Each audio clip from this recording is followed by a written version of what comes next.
First of all, before I call this meeting to order, I would like to hand over to Claire for some housekeeping announcements, because I heard this morning, Hakuna Matata means no problem. So we do not want any problem today, and therefore we are going to listen to some housekeeping. Thanks. Morning, ladies, and welcome.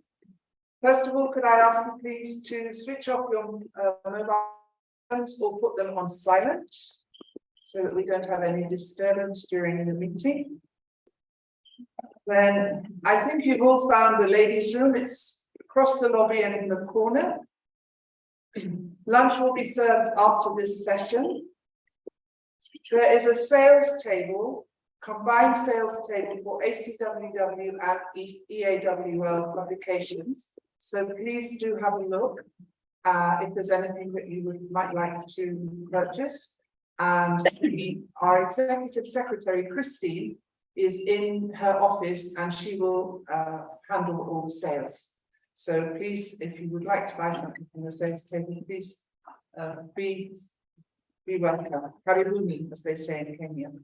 And finally, when we come to the discussion parts of the sessions, I would like to ask you please to state your names very clearly, because for the ease of the person taking the minutes, i.e. moi. If you would please make sure that you speak up and say your name very clearly so that I can put it in the minutes. Thank you very much. Thank you, Madam President.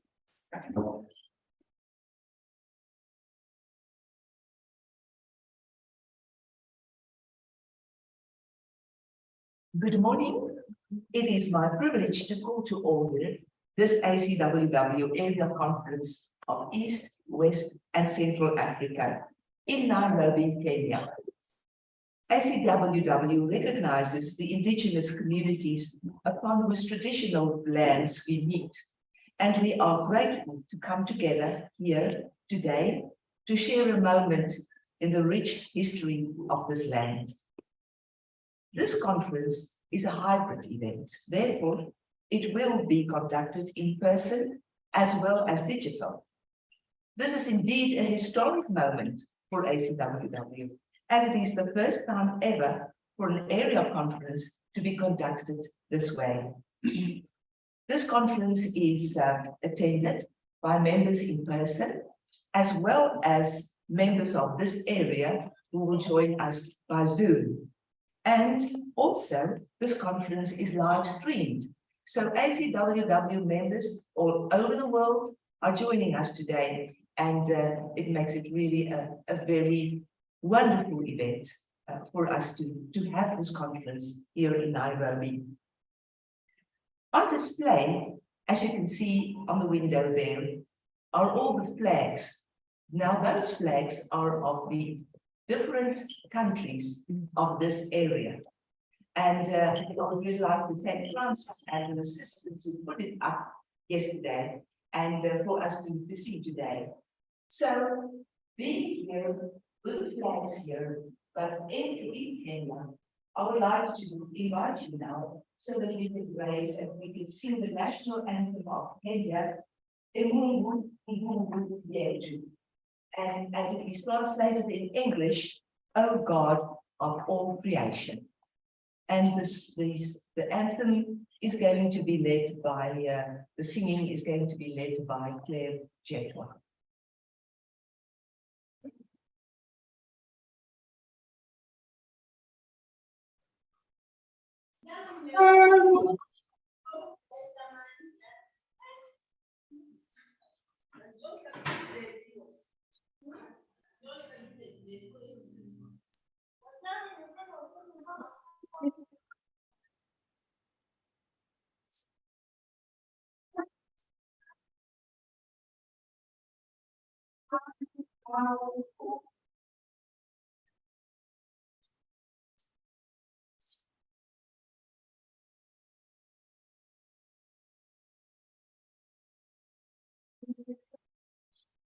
Blessed is our land and nation.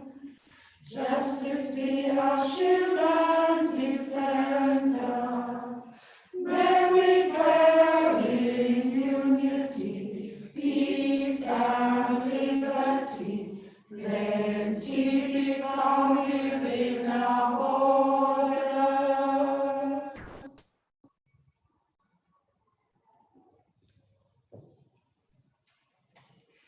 And this is now followed by what we like to call the anthem of ACWW, which is the Song of Peace.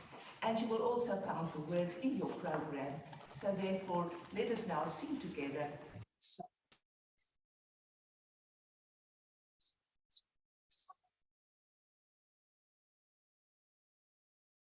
Nations, a song of peace for lands afar and nigh.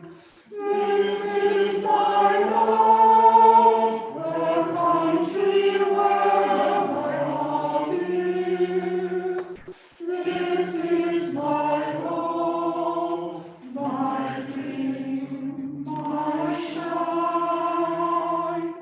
But of the hearts in our lands are beating, with hopes and dreams the same as mine.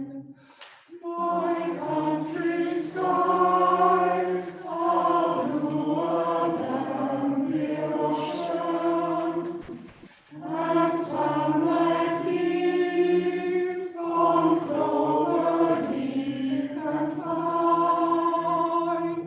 But other lands have sunlight too and clover, and skies are sometimes blue as mine. Oh, hear my song, Lamb God of all the nations, a song of peace for their land and for mine.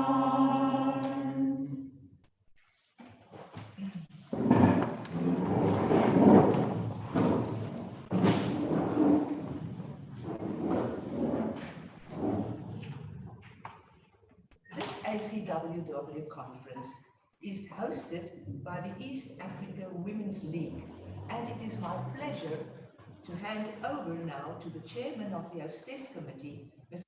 Edward, for the official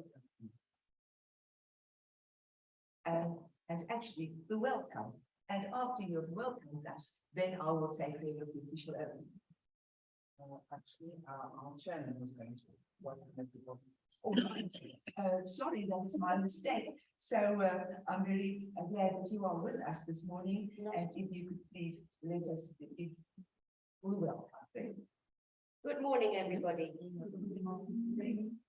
We are delighted to host the East, West and Central Africa Area Conference of the ACWW here at the home of the East African Women's League in the heart of our beautiful city, Nairobi. It is a great honour and pleasure for us as founder members of the ACWW to be chosen to host this conference. On behalf of our members, I welcome you all and sincerely trust that we will be able to forge closer links and learn from each other. I also hope you enjoy your stay here in Kenya with us. Karibu. Yes,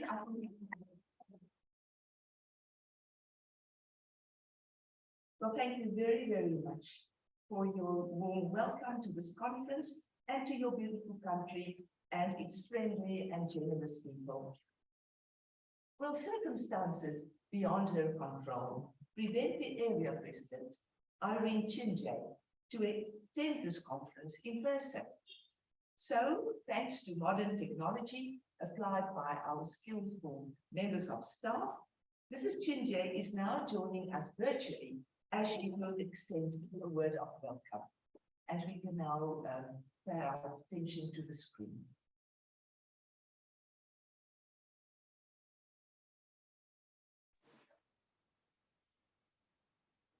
Hello. Hello. Can't get.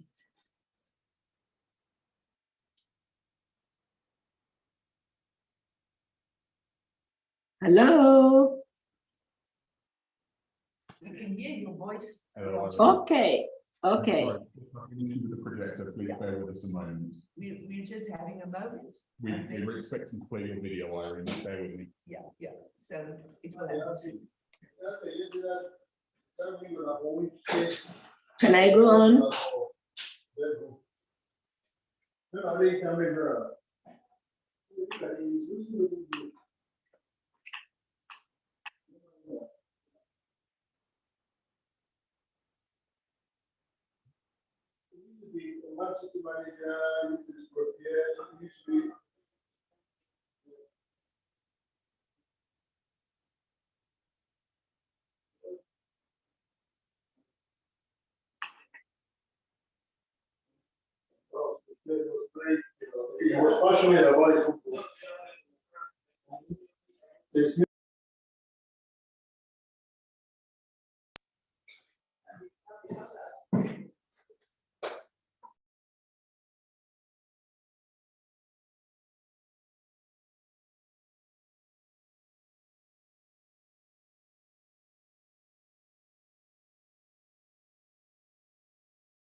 Welcome to the Area Conference of East, West, and Central Africa for the ACWW.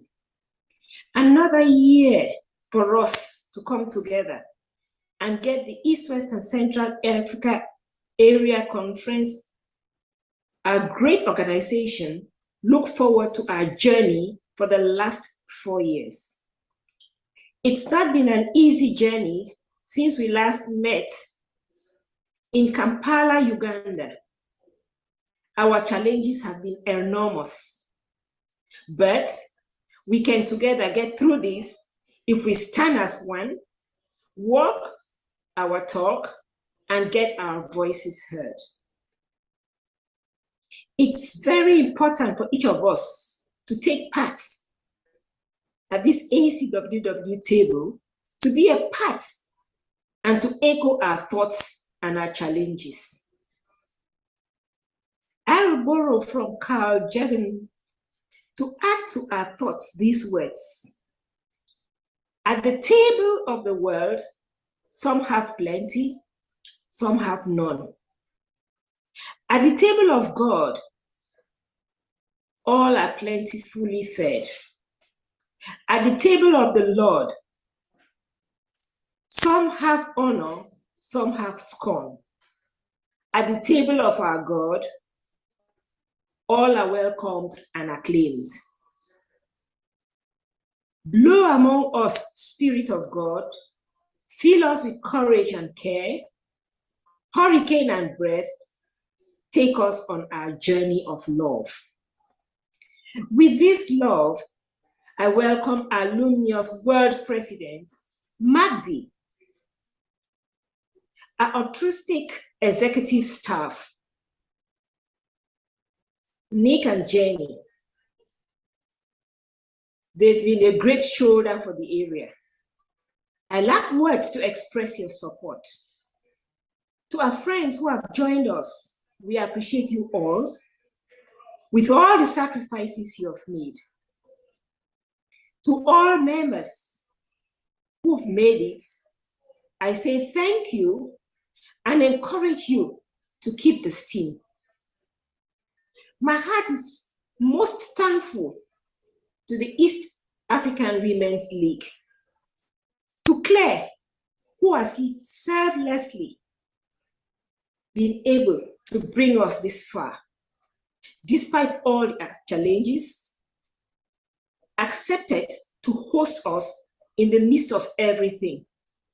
Claire, I'm proud of you, and just one word: let's keep the vision and the ball rolling. I wish everyone fruitful deliberations, and let's follow keenly our presentations and be all as vocal as we can so that we can understand, let out our fears, and help our great organization understand us better. My absence is unavoidably, and I have to plead with you that you've pardoned me, and at least we can run without me being there. But I am with you despite it all. No one can tell your story. You own it, and you can tell it best. Women of the East, West, and Central Africa, come out with your voices. Tell your stories clear and loud. Make your voices heard, because with that, ACWW can take you to where you want to go. We have our challenges, we have our diversities, we have our cultural differences, but they all make us who we want to be. When you stay silent, you give others the right and power to decide for you. Come and take your decisions. Join ACWW, join the area conference, make your voices heard. Thank you so much, and thank everybody for being present.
As I would like to thank Irene Chinjay on behalf of everybody in this assembly and from everyone in the virtual space.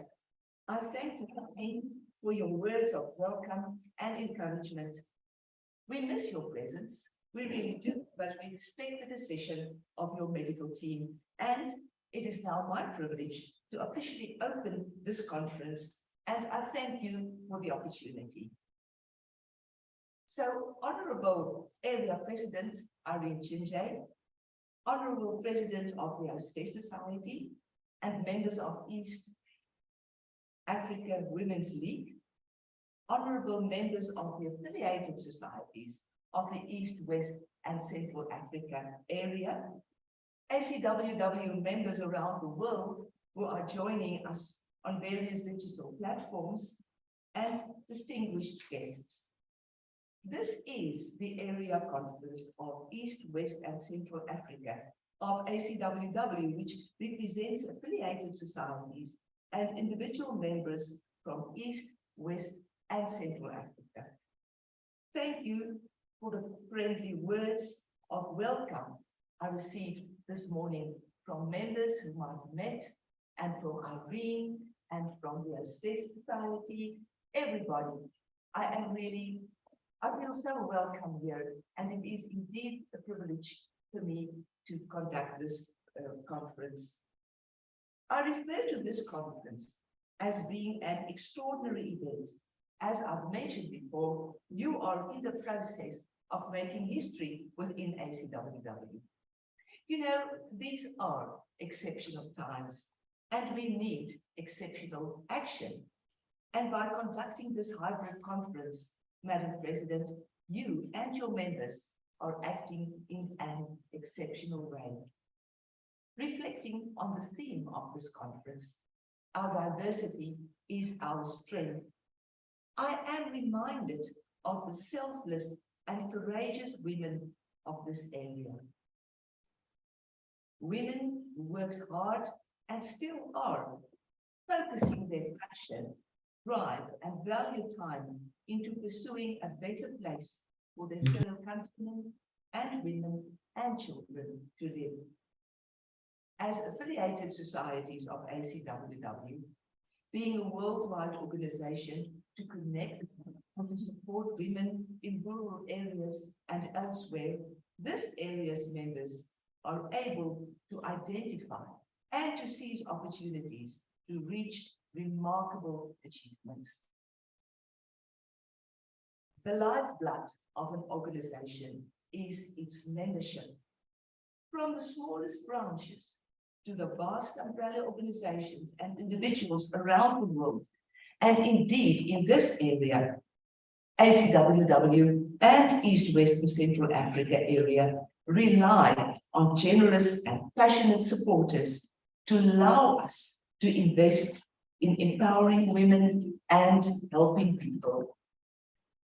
The impact of the worldwide pandemic has been extensively discussed and opinions published widely and controlling our lives since March 2020. So let's therefore not dwell on these unfortunate and unprecedented circumstances, but instead let us be grateful for the privilege to be joined here together in person and virtually to focus on the program of this conference and the work of ACWW. Much has changed, but the mission and the work of ACWW have not changed. And although the world is still, to some extent, in lockdown and working together to get over this impact of the pandemic, ACWW has never been in lockdown and has actually been moving forward. At this area conference, we will be able to discuss matters of importance and relevance. And we are also called together to learn from one another, to listen to the speakers, and to be empowered to spread our knowledge and experience for the betterment of the societies represented here. So the ACWW theme for this triennium, which is also the theme for this conference, Diversity is Our Strength, reminds us to embrace our diversity, enabling us to grow strong in various aspects of life, and resonates in the words of Roger Wilkins, a civil rights leader, when he said, "We have no hope of solving our problems without harnessing the diversity and the energy and the creativity of all people." Let us therefore be inspired whilst helping others to seek opportunities which will lead to even greater achievements. So, Madam Area President and members, as I am looking forward to hearing your discussions and learning from your insights, it is my privilege to now declare the ACWW Conference of the East, West and Central Africa area as officially opened. And I thank you for your attention.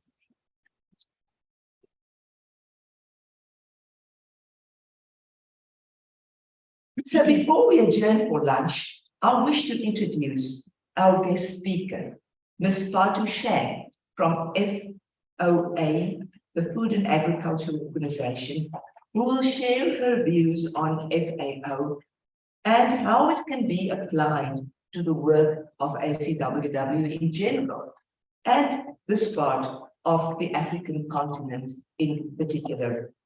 So I would like to introduce you Tupatu Shane, working as an international gender and youth inclusion specialist for the EU-funded UN Joint Straight PNG program. Ms. Patu is a strong advocate for women and youth inclusion in the agri-food value chain. With a degree in microbiology from the University of Ahmadu Bello, Nigeria, and various training diplomas and certificates in the dairy sector development and in dairy technology, she has over 25 years of working experience in 6 different countries, supporting equal gender participation in various capacities, including with FAO for 17 years before coming to Papua New Guinea in 2020. From Cameroon, Ms. Patu is coordinating the efforts under the program to ensure women and youth participation and benefit equally from this rural agriculture development program. Ms. Patu Shane is also an entrepreneur, having the Tadu Dairy Corporation processing venture in Cameroon, which is working with Fulani women to transform fresh milk into dairy products, such as yogurt and butter and cheese, while supporting these women's economic empowerment and the agency to celebrate their potential. So, Ms. Shane, we are looking forward to listening to you, and we will pay our attention to the screen again.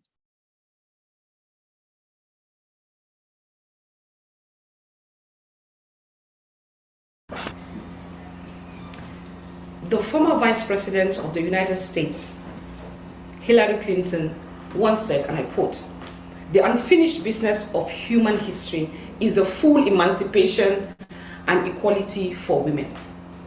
A very good day to you, Sikunjema. I will begin by thanking the organizers of this conference for inviting me to such an important event as we continue in our quest for gender equality and equal opportunities for women. What an honor to be here in this virtual space among so many inspiring, beautiful, and dynamic women. To Irene Chinje and the leadership of ACWW that are the visionaries behind this conference, I say thank you.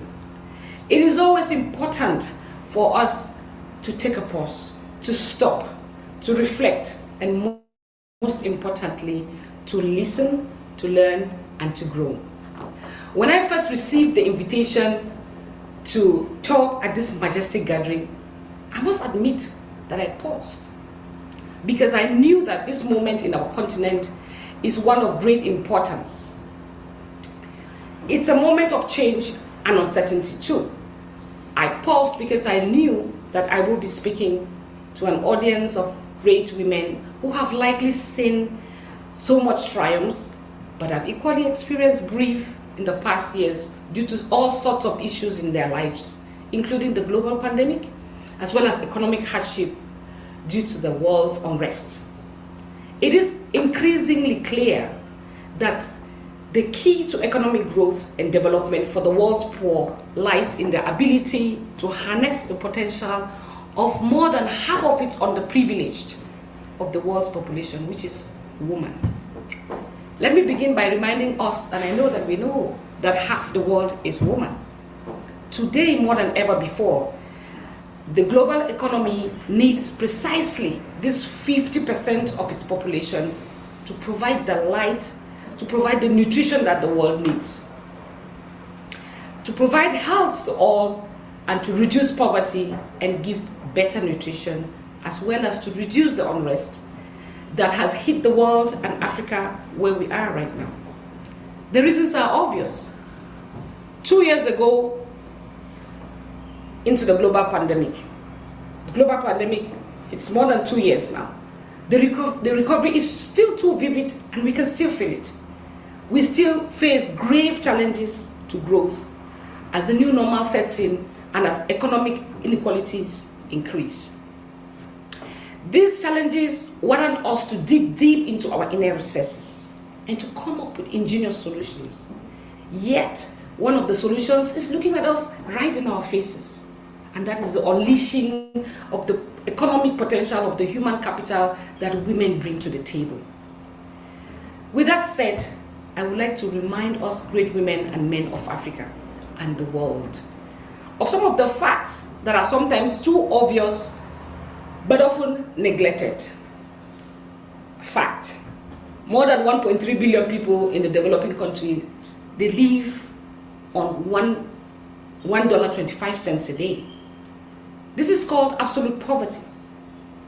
That is 1 out of 5 people in the world who can't feed their families, who can't drink clean water, who can't go to school, who can't consult a doctor, and who can earn a living. Another fact: the United Nations defines absolute poverty as the inability to have choices and opportunities, and calls it the violation of human dignity. Another fact yet: the majority of people in absolute poverty are women. Yet another fact: when women do better, the country does better. And yet, I keep quoting the facts. Empowering women in developing countries is the key leverage point to lift everyone out of this cycle of poverty. The core components of the women's development space are health, education, political rights, economic development, stopping violence against women. Those are the core components of the women's development.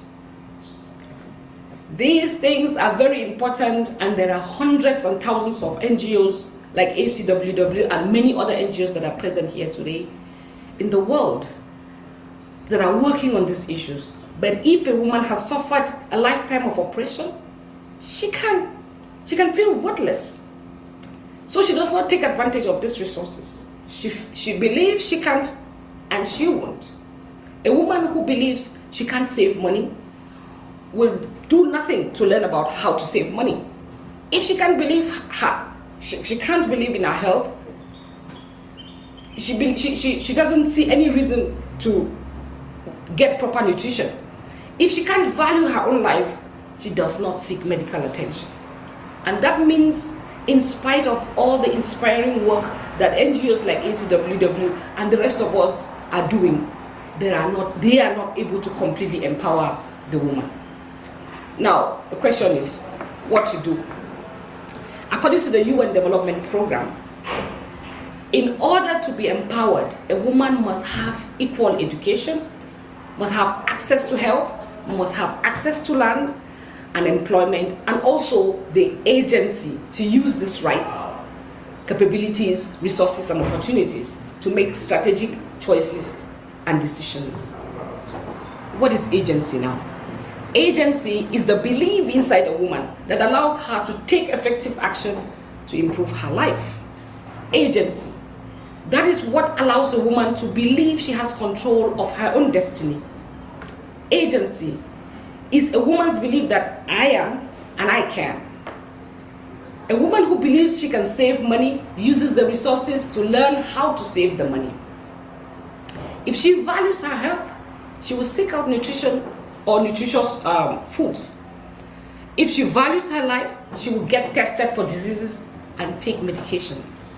A woman with agency can find her voice, she can live her dreams, and can become a leader in her community. She can transform the cycle of poverty, and she can change her country. Agency builds the self-advocacy, self-esteem, and the self-worth of a woman. In addition to training and the training that we do on skills development for women, we also need to look for transformative approaches to deliver this agency and give women the inner power to leverage the intrinsic values of their resources. Men should equally be brought into the picture. They should be sensitized to look at women rather as partners in development and see the value women already bring into the development space as an added advantage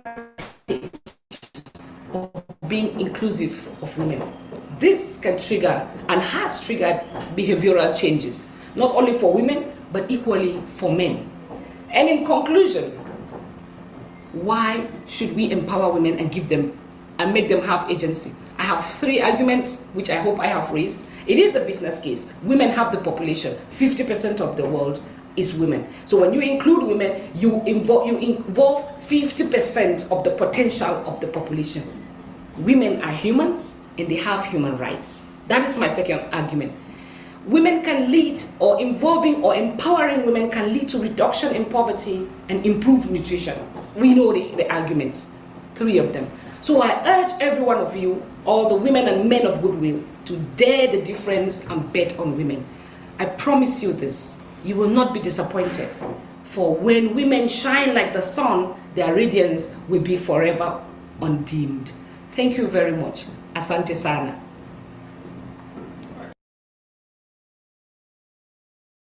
It's always good to listen to a speaker. But when a speaker is well informed about a topic and delivers it with insight and passion, it captures an audience. And Lashane, you have done that. And I thank you on behalf of the attendees. Dear members and attendees in this conference, we have really worked very well together this morning. And on the program, you will see that we are actually ahead of time, which is always very, very good for a presenter to have time to work with. And I think you will agree with me, it will be a good idea for us to carry on with the program. And we will then break for lunch as scheduled on our program. So next on the program, we were going to do the questionnaire. Let me just discuss this with my colleagues here, and let's see what we can do in this time before we will then break for lunch. So thank you very much for bearing with us, and just one moment, and we will see how we are going to continue with the program. Nick, what is your suggestion?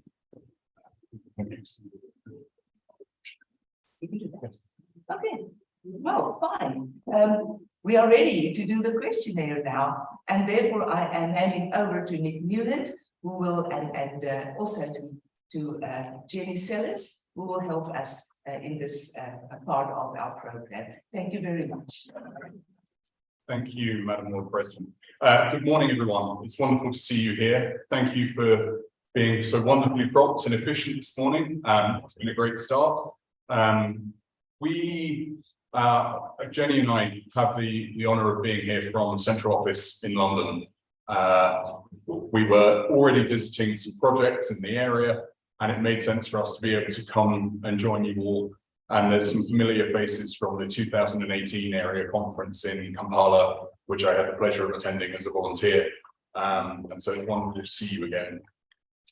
We thought that as we go through the next few days, we will be discussing the various ways that ACWW works, a key part of which is advocacy. Our project's work is perhaps more famous, but really ensuring your voices are heard, not just locally, but regionally, nationally, internationally, is the way that we can all work together and actually become the global family that ACWW has always been. So joining up our members in Nairobi, in the whole of Kenya, in other countries in the region, we have guests from all over the area today, which is wonderful, both in person and online. Is really, really important, and we want to make sure that this area is heard just as strongly as any other area within ACWW. So Jenny has prepared a questionnaire. So for those of you online, when you were sent your Zoom connections this morning or last night, you were also sent a copy of the questionnaire. So please do take part. We'll probably turn the camera off for a little while because watching people fill in papers is not very interesting to watch on camera. But in the room, we'll hand out a questionnaire. So please, first of all, there's no need to identify yourselves. These are anonymous. We're not asking for all your personal details. What we're trying to understand is the reality of life for rural women in this area. So please go through the questions, answer them ideally, If there are some questions that you don't feel comfortable answering or that you don't want to answer, that's absolutely fine. Please just leave them. Please don't put your names on them unless you really want to, and you want to tell us something specific that you think, you know, that you want us to contact you about or ask you about further, in which case, please feel free. But other than that, the idea is to try and get an idea of what real life is like for you and build a global picture, which we've been doing as an exercise over the last 4 years with our membership. Those of you who were in Kampala in 2018 will remember a similar process, but a much longer questionnaire. This one is only 2 pages, not 11, so it should be a lot easier and take a lot less time. So I think Jenny's going to hand those out, we'll pass them around. So please maybe take 20 minutes. If you want to chat with your neighbours, great, but there are no right or wrong answers. This is about your life. We're not trying to pry into your life or be intrusive. As I say, if you don't want to answer any of the questions, please just leave them. You're not under any obligation to fill in the questionnaire. If you don't feel comfortable, that's absolutely fine too. If you have any questions, Jenny and I will be very happy to chat with you as we go through the questionnaire. And I suggest if we take, say, 20 minutes, I'll in just a second turn the camera off. So people at home, make a cup of tea, fill in your questionnaire, and then you can email those to Jenny as she sent the links to you already. And then we'll be ready to proceed. That's okay. That is fine. Thank you very much. Thank you. So this is what we're going to do now. And like we mentioned, for the members in the virtual space, this is giving you some time. And now we are continuing with the questionnaire for you to please complete it. So now it is it's goodbye for a little while, and then we'll be connected again. Thank you.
I'm sacked. I now call this first conference session in order, and we just like to thank at this stage the ladies who provided us with a very, very delicious lunch. And thank you very much for that. So for us now, as we are starting, I would like to welcome someone to the conference who has just joined us this afternoon. Please let me introduce to you Agnes.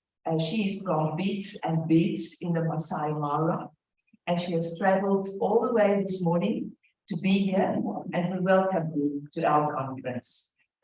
Feel welcome and please participate, and when we will break again, you will have time to meet some of all the other ladies who are at this conference now.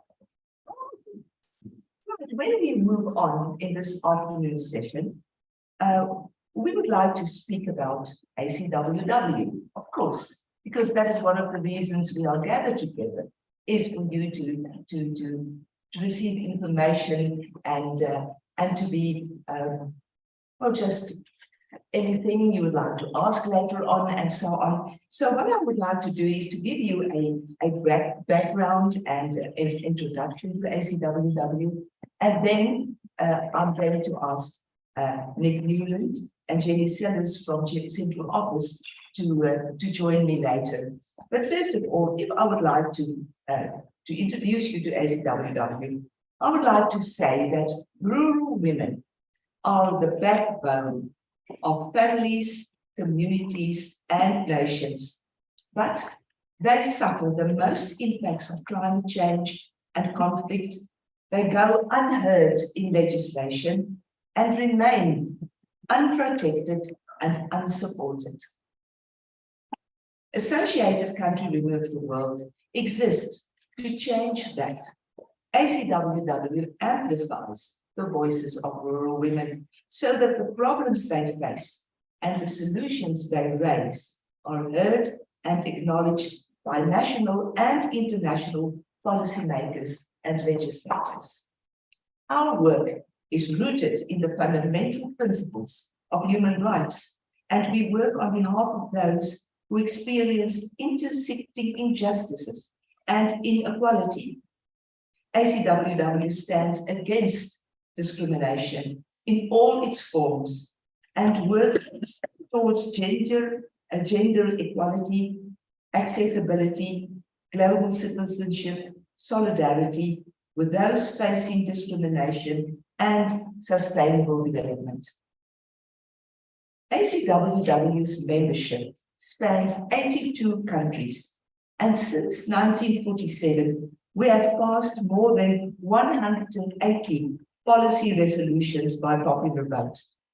The key concept behind each of these is the empowerment of rural women in all their diversity. This continues to be our driving priority, earlier statements from our founders.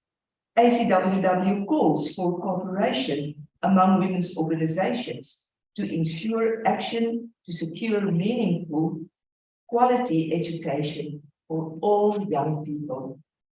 The advancement of education is a pathway to the relief of poverty and the relief of sickness and preservation of health.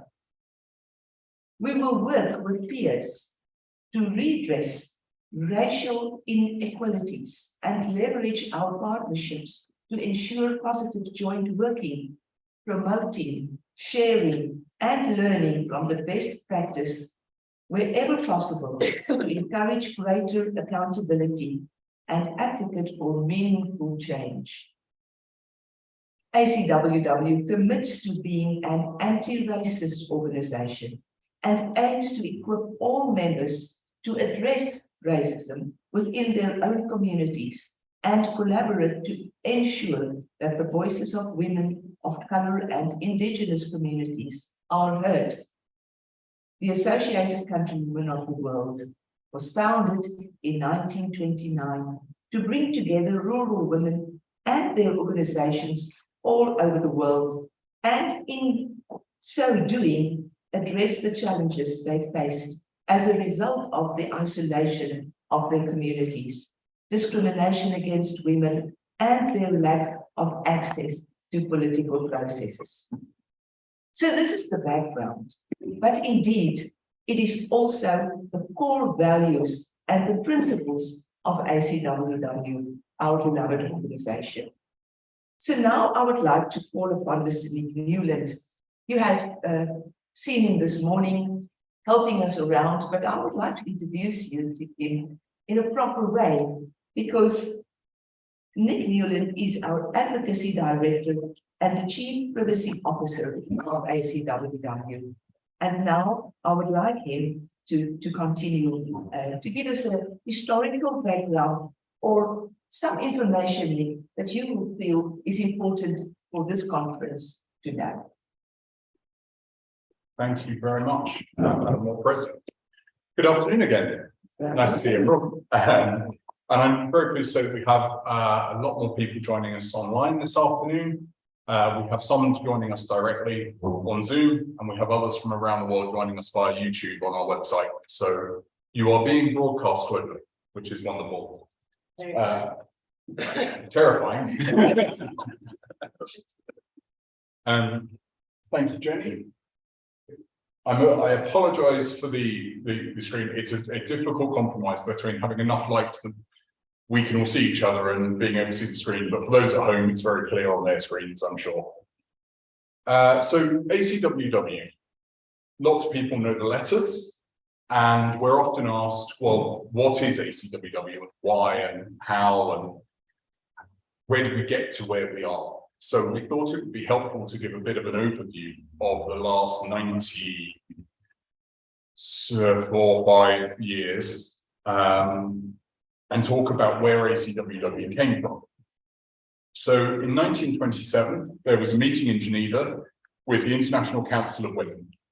And it's been described variously. Some people said it was very positive, but all of the women from rural communities came away saying, no one is listening to us. And so they decided to do something about it. So Lady Aberdeen, Madge Watt, and Elsie Zimmerman, 3 ladies from different countries, came together and said, we need an organization just for rural women. Forget about the cities, forget about the people who are ignoring us. We need to be heard. So they came together, and out of their experience of the Women's Institutes in Canada, ACWW was eventually born. So the first meeting was held in London with 21 countries being represented by 46 delegates. And over 4 days, they did something very similar to what we're going to do over the next 3 days, which is talk, share their experiences, do questionnaires, try and find out what the reality of life was like for women in each of those countries. Look at education, health, economics, family, social life, and try and work out how to join links of friendship between members and member societies around the world. So if we can jump to our next one. So you can just about see on the screen here, and for those at home, it's very easy, a list of 100 women. And these were the first 100 members who were encouraged to give a donation of £1, whole English pound at the time. Now, interestingly about this list, there are some quite famous names now when we look back. Lady Dora Tartar, who the Tartar Steel family, who are still very significant in the world. Sadly, they no longer contribute to ACWW, otherwise we'd all be in a much better position. But also Henry Ford's wife, Mrs. Henry Ford, as she named herself on the list, was an early member. And really, our founding was not of Canadians or English or Americans. It was a global membership. As was said in the introduction, the East Africa Women's League was a founder member. Members in all parts of the world really were coming together for the first time. And the organization very quickly became involved with the League of Nations, which existed before the United Nations, and was recognized because you, women like you, nearly 100 years ago, were the experts on your own lives and could provide important information to global organizations like the League of Nations, like the United Nations later on. And ACWW became the conduit for that information to be transmitted. In 1933, we eventually ended up in Sweden for the second, what became known as the Triennial World Conference, so held every 3 years. And there we adopted a name, the Associated Countrywomen of the World, and our magazine, the Countrywoman magazine. So we have the next slide. So this picture shows Madge Watt, who was the founder, and the 4 names of ACWW, the Associated Countrywomen of the World, and then also in French, German, and Swedish, because we were in Stockholm at the time. And really, that making ACWW local has always been so important. These days, we work as a collective global organization, but your voices locally are what make that possible. And we can't do that without your participation. This photo that looks like a field of wheat is actually nearly 7,000 American farm women who gathered together on the White House lawn in 1936, invited there by Eleanor Roosevelt, the wife of the US president at the time, as we held our next World Conference in Washington, DC. And the president's wife supported ACWW and thought it was important that women could come together. So they held a huge reception on the White House lawn.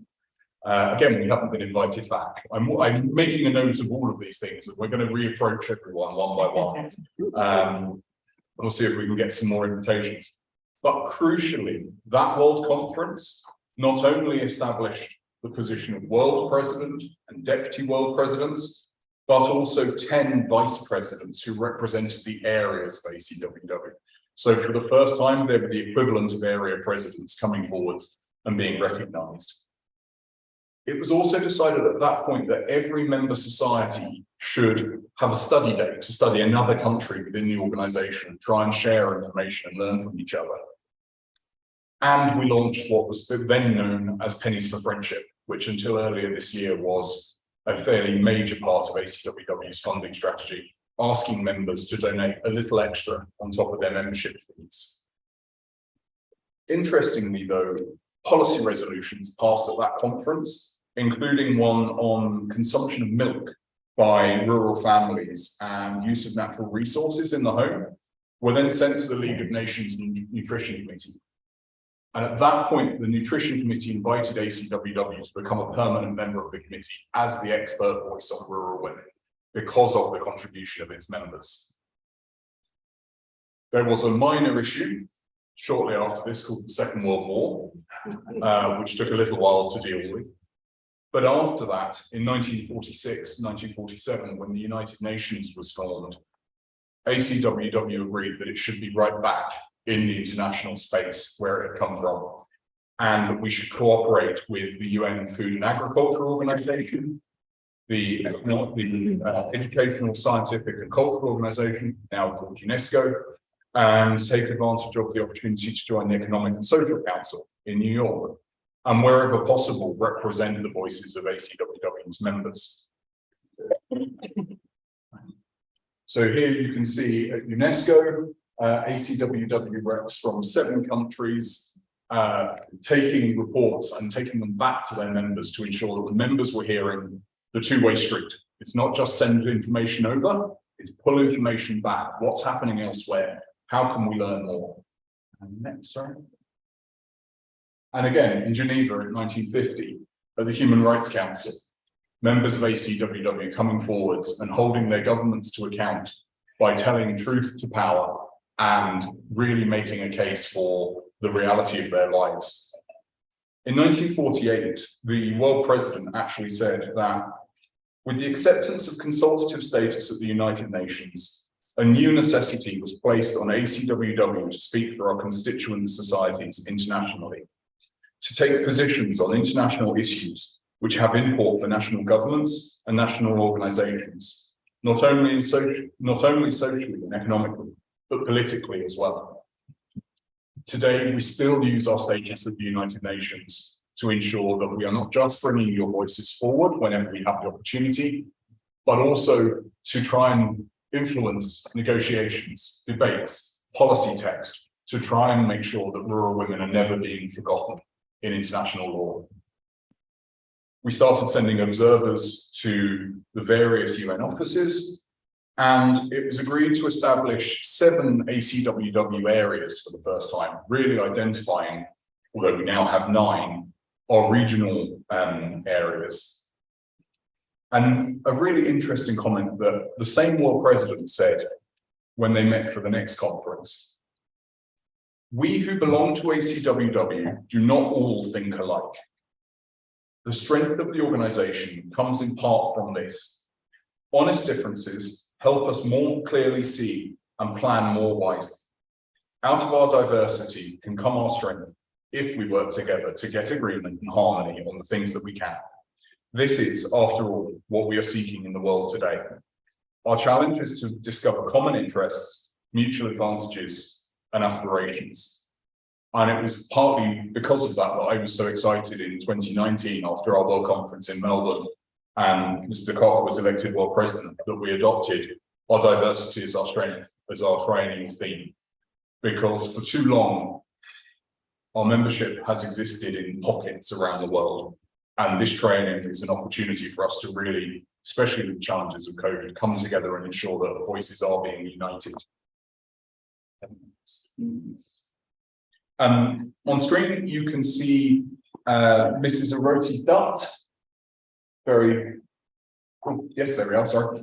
Got my slides wrong. And she was the first world president from India, who was elected in the 1960s. And she said that ACWW creates an unseen bond of friendship among women of the world whose skin color, religion, social customs, and ways of life are very different, and devoted services of many have kept it alive. And we see today still our connections in this room are being brought together, and I find it really exciting myself. We, in the 1970s, started with projects and supporting grassroots, rural women-led funding opportunities to strengthen communities.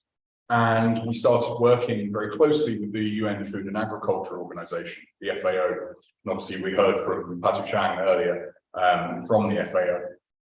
We started holding seminars in Trinidad and Tobago, in Canada and the US on Indigenous women, and organized by and for Indigenous women bringing their voices forwards. And then eventually a projects committee was actually set up to look at how our projects were administered and how that could be streamlined if it were run through central office and administered globally. In 1977, the 15th Triennial World Conference was held in Nairobi, Kenya. I know none of you were there. But from that World Conference came the campaign for the UN International Year of the Child, which ACWW was a leading organization part of, and which led to the International Day of the Girl Child, which is still celebrated every year now. And then, here we go, yep. So, to celebrate ACWW's 50th anniversary, the FAO actually created a silver medal and awarded it to ACWW with images of rural women from around the world, and presented this to our world president to thank the global organization for its work. I had a meeting with the head of the FAO in Kenya and this region on Friday, and I did ask if we could get another medal for our 100th anniversary in a couple of years' time, and she's promised to look into it, but I'm not expecting it to come true. But really, that relationship has had a pause, and we are coming back to it. The FAO is changing the way it works with community groups and the way it works with international civil society. We are changing the way we work to try and strengthen that. And one of the really positive messages that came out of the meeting last week is that she wants to collaborate with ACWW. She wants to hear the reality for our members in the region. And this is a really important step forward as we move towards that. If we can have the next one. This is just a silly one. It's a picture of a load of envelopes on the floor. And this was, and I apologize to some of you in the room who may never have seen a written letter because you're so wonderfully young. But in 1985, ACWW bought its first computer. You will be pleased to know there was a huge debate and a fight over whether that was a waste of money or not, and whether it was really necessary. But everyone eventually agreed that it was, and we eventually started switching to typed communication. When I started at ACWW in 2016, we still sent out thousands of pieces of mail every year. And I remember baskets, and I was, what is this? Oh, it's the newsletter update. Okay. So the advent of technology came late to ACWW, but it's why today is so exciting. As the first time we've ever held a hybrid area conference. We had to have some digital ones at the start of COVID, but this is truly a groundbreaking thing. And again, coming from this region is really, really very important. Here you can almost see a picture from the 4th World Conference on Women, which was held in Beijing in 1995. This was really important because the conference in Beijing generated the Beijing Declaration and Plan for Action. Last year, 2 years ago at the UN, we were supposed to be celebrating 25 years since Beijing and examining the progress. In all honesty, the progress was disappointingly bad, and in many cases, the situation for women globally, and indeed rural women, was worse than in 1995. And that process of holding governments to account is something that ACWW can do, but we really do need your participation. If you think that over the next few days, I keep asking for your input and your participation and your voices, that's because it's my job. I'm the advocacy director. I need your input for us to be able to effectively communicate the reality of your lives. But from that World Conference, there were various organizations, including ACWW, who joined together and established that the 15th of October should be the International Day for Rural Women. And that has been celebrated now every year since. And in 2020, celebrating the 25th anniversary, members from every area crafted a 1-foot square piece of embroidery or art that was then brought together into a long banner celebrating one panel for each year on one element of each of the issues raised in the Beijing platform. And every single one of those issues remains undealt with for rural women. One of the things that's in your bags this morning and is available on our website for those of you online is a copy of CEDAW, little blue booklet. It's the Convention on the Elimination of Discrimination Against Women. Every country in the world, except 7, has signed and ratified that convention. That means every country in the world, except those 7, guarantees women in that country those rights. Over the next few days, take a moment and just read through the booklet. It won't take very long. Have a look at the middle page, especially Article 14. Do you think that your rights are being guaranteed and met in your own countries, in your own communities? It's a question, and hopefully we'll discuss that more in a couple of days' time. But unless you are in one of those countries, those are your legally guaranteed rights. And if you're not having them met, then it's ACWW's job to challenge the process and ensure that they are being met. It's a slow journey, but it's one we're fully committed to. I'm going to fast forward 18, 19, 20 years. In 2020, ACWW was elected to the NGO UNESCO Liaison Committee, meaning that we help represent 400 NGOs at UNESCO. And in 2021, we chaired the 12th International Forum of NGOs in Official Partnership. Next week, after a mere 4 days, we will be in Ottawa in Canada, ACWW chairing the 13th International Forum of NGOs in Official Partnership with UNESCO, this time focusing on the International Decade of Indigenous Languages and the International Decade of Oceans. The join is climate, it's education. Indigenous languages are being lost at a terrifying rate around the world, partly because of forced climate migration, partly because communities are disintegrating, partly because communities are aging. On the internet, there is something like 400 languages used with any regularity.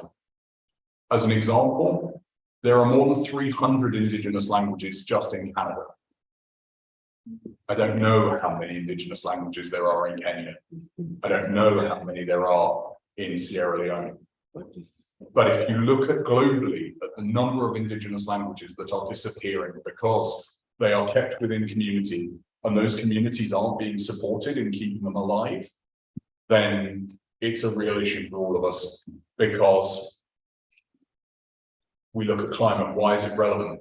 Well, we've seen all over the world, we've seen a drought in the Mara, we've seen droughts across Africa, we've seen droughts in the UK this year.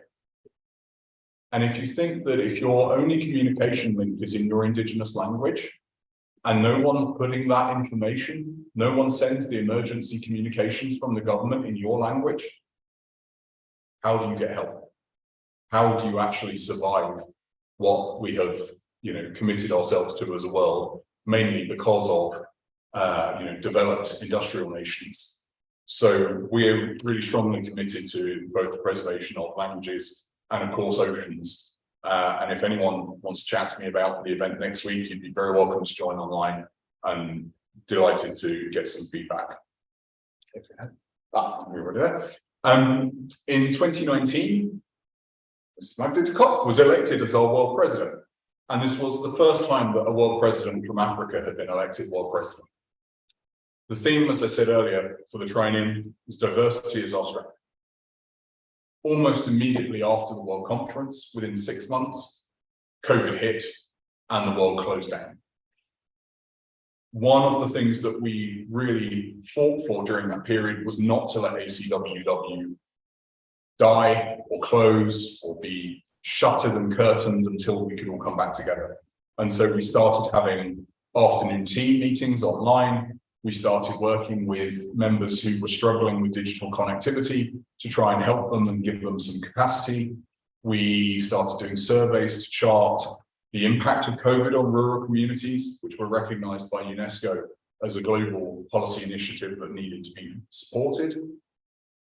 And then in 2021, recognizing that our World Conference that was supposed to be held in May 2022 was going to have to be delayed, we held the first ever online special World Conference.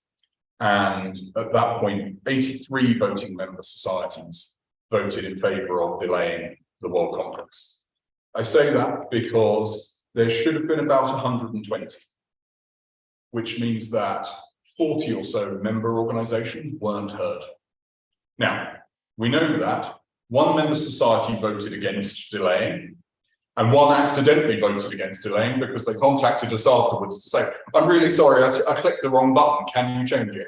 And we said, no, we can't. You voted, it's democracy, you just did it wrong. But that's okay.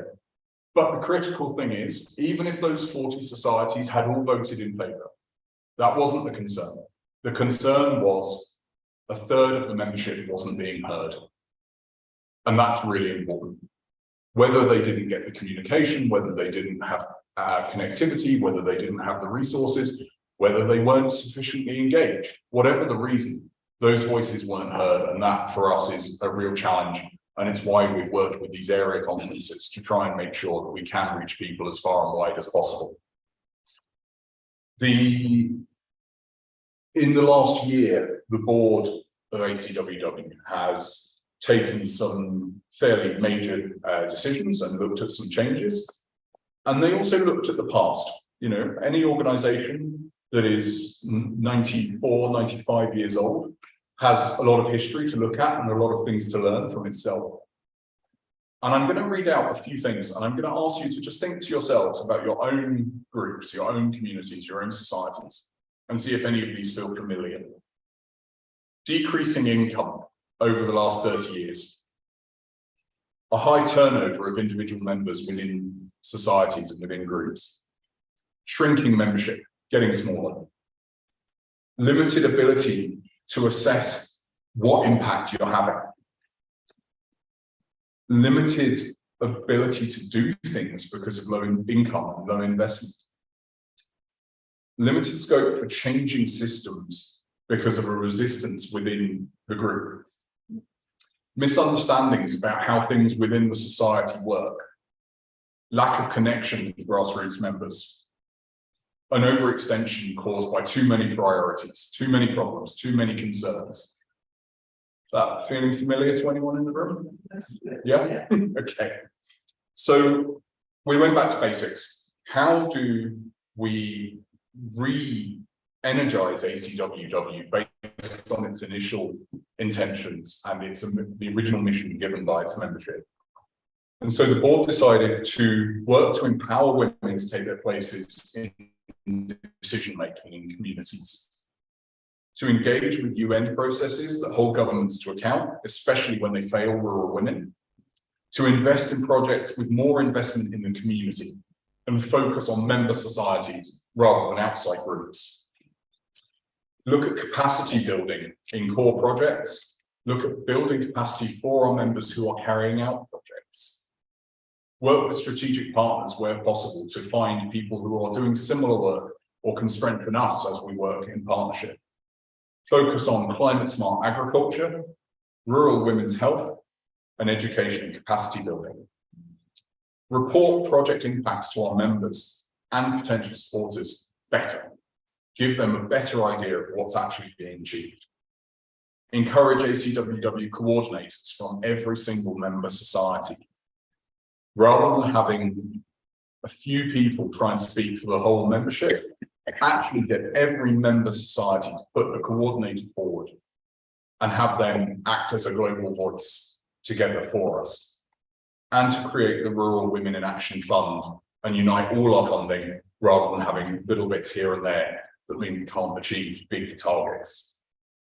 So over the last 93, 94, 95 years, we've faced a lot of challenges, but more importantly, our membership has faced a lot of challenges. And I was so inspired this morning when Irene, both on her video and then when she came to us, I think her message to all of you as members in the area was genuine.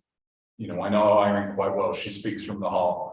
And I'm so pleased that we are all here to be able to be together for a few days and to have discussions and to hear your opinions and your input. I know that's a lot of information about the last 90 so years, but I'm very happy to answer questions as we go through the week. I probably will hand back now, and thank you very much.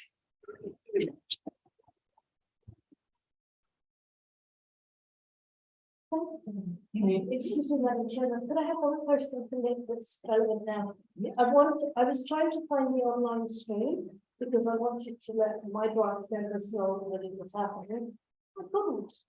Okay, so if anyone wants to access the online stream, if you go, I will change the wording on the website when I get back to the hotel this evening. Okay. But if you go to the website and you click on the conferences and then area conferences, scroll down to East West Central Africa and click on the register button like you did last time. On that page at the bottom, there's a YouTube. It says stream, and I hit on that, and it just didn't seem to go in. That may have been signal strength. I don't know, but we will rename register so that it says something like watch. Okay. Now you're all here. You don't need to register. Thank you. I'll try that one. Thank you, Kathy. Thank you for that. Sorry. Yes, we can take questions now. Yes, please, Mary. Can I sit down and think? Can I talk sitting? Yes, anytime, Vanessa. So what I'm asking is that I am very surprised myself because the ACWW was started in 1929. You can't hear? No. Okay. The ACWW was started in 1929. And along all those years, until this week, I've never heard of it. I've never heard of it. And I would like to know what is the definition, according to the SEC, what is the definition of indigenous woman or a rural woman? Rural women, indigenous woman. What do you mean by that? And do you have any means of really actually reaching them? Or is it just a matter of just talking and appearing in UN offices and appearing in whatever offices, and you have no actual grip or even understanding of who is the indigenous woman? Indigenous woman, from me, who on the form which we filled, I was told whether I qualify to 50 million, and I just said no. What reason you give? It's a little bit, I'm educated. At least my parents at that time got us educated a bit. But today when I stand back and look, the real indigenous woman back at home, nobody touches them. And then we have to touch them, we have to pass through the bodies, or any other organization, like she had just come for, I don't know what you call hers, is a stick and stick? Bits and bits organization. So, and that has to be formed by somebody who is not an indigenous woman, who is not a rural woman. She has to be knowledgeable to know what she's doing, to present those proposals, to present those things, and then they are known, and then they are. The indigenous woman down there, I don't think whether you have ever walked or even gone to really see who the indigenous is. It's just talking. Who is the indigenous woman? Who is the rural woman? You need to get a real definition of a rural woman and an indigenous woman. Unless you get that one, what you are doing all these years has just been getting to know women who have been to school. Because like almost here, all of us here, in one way or another, been in school, we have been having that little privilege, and that's why we are here. That's why we can read all these things, we can understand them. But I've never had, I'll be looking forward for Agnes's talk, Agnes, to hear whether she has really touched any indigenous woman and what she has really done. And it is just because she is enlightened and she's educated, a little bit she can be able to know where she can harness some things to reach there. But the real indigenous woman, whom you have really mentioned quite a lot of indigenous, I've written here in my notebook, indigenous woman, a rural woman from the top, whether we really understand what that means. And we need to really go down there and find out what an indigenous woman really is. Someone growing with children, 3 of them there, with no food, and a man comes and asks for food, and there is no food, and he starts kicking them. The indigenous woman has not been reached, I'm sorry to say, but it would be nice for us to really know whether we can have other ways of really getting to know through the NGOs, through the different bodies, to know how to really incorporate them in what we are doing. Thank you so much. I am Milka Wambogo myself. I joined here with the East African Women League. All right. Yes. You are at the right place. Thank you very much for your input. And you are actually touching buttons here, because ACWW is all about rural women. And we would like to speak to you about it right now, because that is exactly what Mr. Newland said, is we are the voice of rural women. We are there to listen to you. For you to come to this conference was exactly the right thing to do, because you said you've never heard of this before. That may be so, but after today, you will know that there is an organization who is actually going to lengths to give voice to the rural women. And I would actually like Nick to speak on this.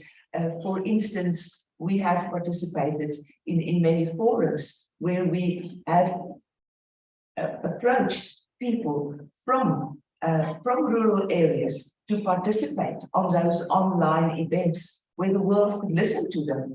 It is unfortunate that you have not heard of this before, but if you would go to our website or read our magazine, or even you will become aware. You say, have you walked there? Yes, we have. Nick and Jenny has walked in the Masai Mara this week. I come from the rural areas of South Africa, where I work with rural women all the time. I walk there. I meet the women who cannot feed their children. I try and make plans for them to be educated, to be informed. And so does all the members of ACWW and some board members who are from those areas. So, but we are fortunate because we come from rural areas where the ladies are, whom you are now talking about. But of course, we cannot do enough because the need is so big, but at least we are trying. But I would like, if you don't mind, Nick, to give us some more information on how does ACWW really connect with the women in rural areas. Thank you, and thank you for what you said. I think the easy answer is that, you know, there is a definition of rural women, which is very unhelpful. It's anyone who lives in a community, any woman who lives in a community under 10,000 people. We know that that doesn't mean anything. The definition of an indigenous woman, you know, is anyone, and I do take issue with your definition of indigenous, because we know that across the world, from the communities that we do engage with and that we do speak with and that we do have communication with, that actually even women who have had very high levels of education, even women who work in their own governments, if they are from an indigenous community, get treated a lot worse than if they don't. What I would say is you're absolutely right in that the people who are in this room, the people who are probably the elected members, the people who are making representation at the international level have had education, have had an opportunity, and have had benefit. There is no way that any organization can reach from anywhere in the world absolutely everyone, and those who are really most in need. As I said in my thing, in my talk, if we say that information isn't available in an indigenous language, and that means that people can't have access to that information, and we don't speak that language ourselves, then of course we can't communicate with them, absolutely.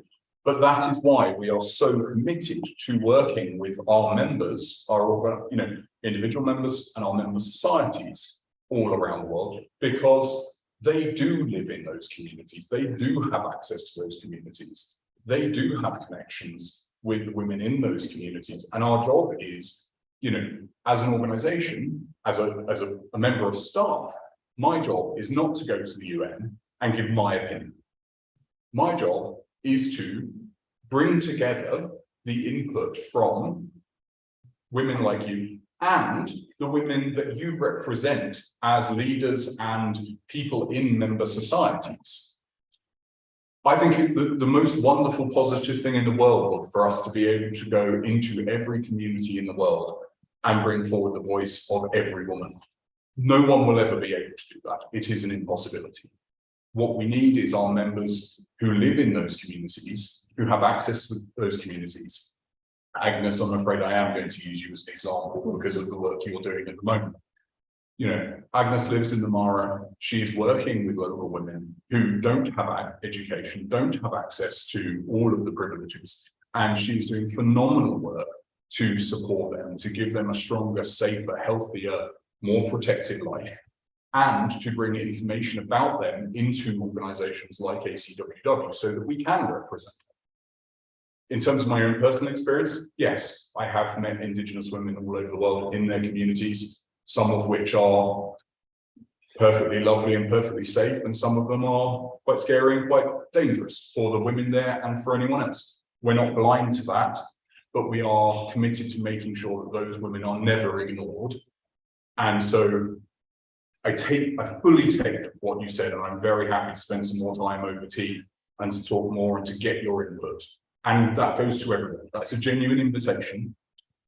We don't mind being criticized. We don't mind comments. we want to do better always. So we will always listen to you. We can disagree, but we have to hear you. And that's how we change things. So please don't ever be hesitant to speak to us. That's what we're here for. And I really appreciate you saying what you did. Thank you. Thank you very much, Millie. Yes, so indeed, please use the fact that you are part, I beg your pardon, of this organization where you belong to the East African Women's League, because that will give you a platform where you can raise your issues. And then it is for that society, when they bring their report to ACWW, for the board to know what's going on here. So that is why I might just add, ACWW is divided in 9 areas of the world. So in this area, with Ms. Irene Chinje being your area president, she is your link. And speaking to her and to the members of your group and the leaders of your society, those are the people who can bring your voice and your concerns to ACWW. So I'm so glad you are here today and for the rest of this conference, because you will find more answers to your questions, I'm sure. Well, moving on, we would like now to ask Jenny Sellers to share some information on the recent updates on projects. Now, Jenny Sellers is exactly the right person to do this, because he is the projects grants officer. She works in London in central office, and she is going to share some of the news, especially the recent update on the new approach we have in ACWW towards funding projects. Thank you very much, Jenny. Thank you very much, Molly. I'm just waiting for feedback from Sydney in the office to make sure that what we can see is what they can see on our PowerPoint. Okay, great. I just have a brief update. As Nick mentioned, we are going through a strategy shift at the moment at ACWW. And as part of that, we are changing the way that we do project funding. Project funding has not changed considerably in the last 30, 40 years that it has been done at ACWW. And we wanted to make sure that the impact that we were making through project funding was greater and more sustainable. Over the last, since I've been at ACWW, which is for 3 years, we've been funding somewhere between 20 and 30 projects a year.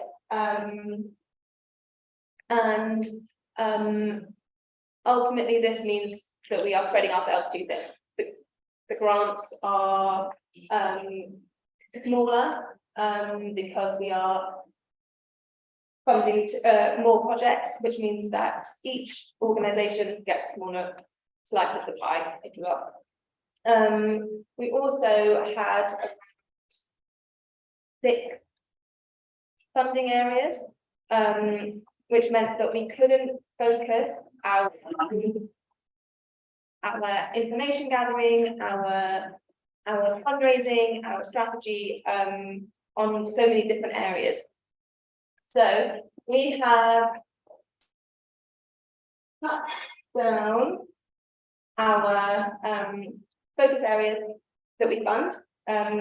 We primarily focus now on climate smart agriculture, and then rural women's health and education and community development. We have chosen to focus so much on climate smart agriculture because from the information that I was receiving through project applications, through the reports that I was receiving from projects, we have always funded a lot of agriculture projects, and there was a huge dip in the last couple of years to climate smart agriculture, taking into consideration indigenous seeds, drought resistant seeds, sustainable irrigation programs, more than a more general women in agriculture, agribusiness or small startup.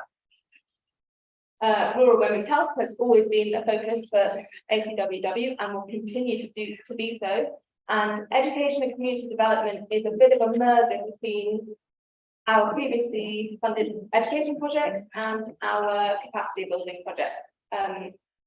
Ultimately, we're still focusing on the same areas that we always have done through project funding, but we've kind of made it a bit easier and streamlined the process. Talking of process, we have changed the way that we fund or that we implement our projects or implement the funding for our projects. Whereas before, organisations would apply to ACWW for funding and we assess all those applications and the fundraising, the projects committee, work with me and the project's chairman to decide if projects get funded. And then that funding goes to the project, we assess that project, we assess the report, and that's the end of it. We now are changing or shifting to a more supportive and collaborative approach to project funding. Organisations still will apply to us for funding, and that's the core project that you see at the top of the screen. The grant side still remains about the same. So for non-member organisations, it's £5,000, and for member organisations, you can apply for up to £10,000. But then, working with the applicant organisation, we figure out a way to add the capacity building modules onto our projects. So, and also working with external partner organisations to increase the expertise that we can bring to these projects and to our support for these projects. So capacity building modules might include safeguarding training, financial literacy, digital entrepreneurship, advocacy training. The capacity building modules are designed to increase the capacity, the ability of the organisations that we're funding, so that next time they apply for more funding or to other organisations, they're able to write better proposals, they're able to apply to bigger funders and work with other organisations in their area. Basically, we want to build up the organisations that we're working with, which is a more sustainable approach to project funding rather than just the distribution of grants. In terms of any information that anyone would like about project funding, if you are a organisation, a development organisation, or a charity, or a CSO, or anything, as we go, this is the first year, as we've said, of this new strategy. So we're currently calling it the pilot year. So we're currently not taking any new applications this year, but we will be in 2023. And we will be working, we're still designing the process, but we will be working much more closely with applicant organisations and helping to design the project or give feedback on the application as it comes in. So if you would like more information on that, you are very welcome to get in touch with me. I should put my email address on the slide, but come find me and I will give you my email address if you don't have it already. I'm very happy to answer any questions that you have. Thank you. Thank you very much, Jenny. Thank you for that information. And as you mentioned, you are welcome to speak to her during the breaks over the next few days, and for you to know more about the way we are approaching projects within ACWW. You can also find more information on our website, as well as the magazine, which you can also find online and on the website. So it is, please read about it or speak to us about it. It is, we welcome your questions. I think we have sit down for quite a while now. So I would like to announce a 10-minute break, just a comfort break, or just standing up if you feel like that. before we will then continue with the rest of the program for this afternoon. Thank you again for your kind attention and your participation in this session, and also for our viewers online. And thank you for being here. So we are going to take a 10-minute break, and then we will return and continue with our program. Thank you very much.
for Nick to get the timing correct, and then we are going to start, and it's right now.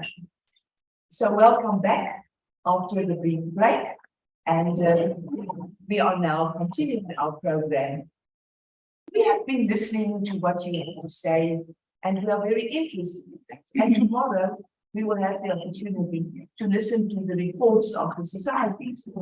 But I'm sure you would like to know what I've been doing. And therefore, Irene Kinjay has asked me to give a report on my work over the past 10 months.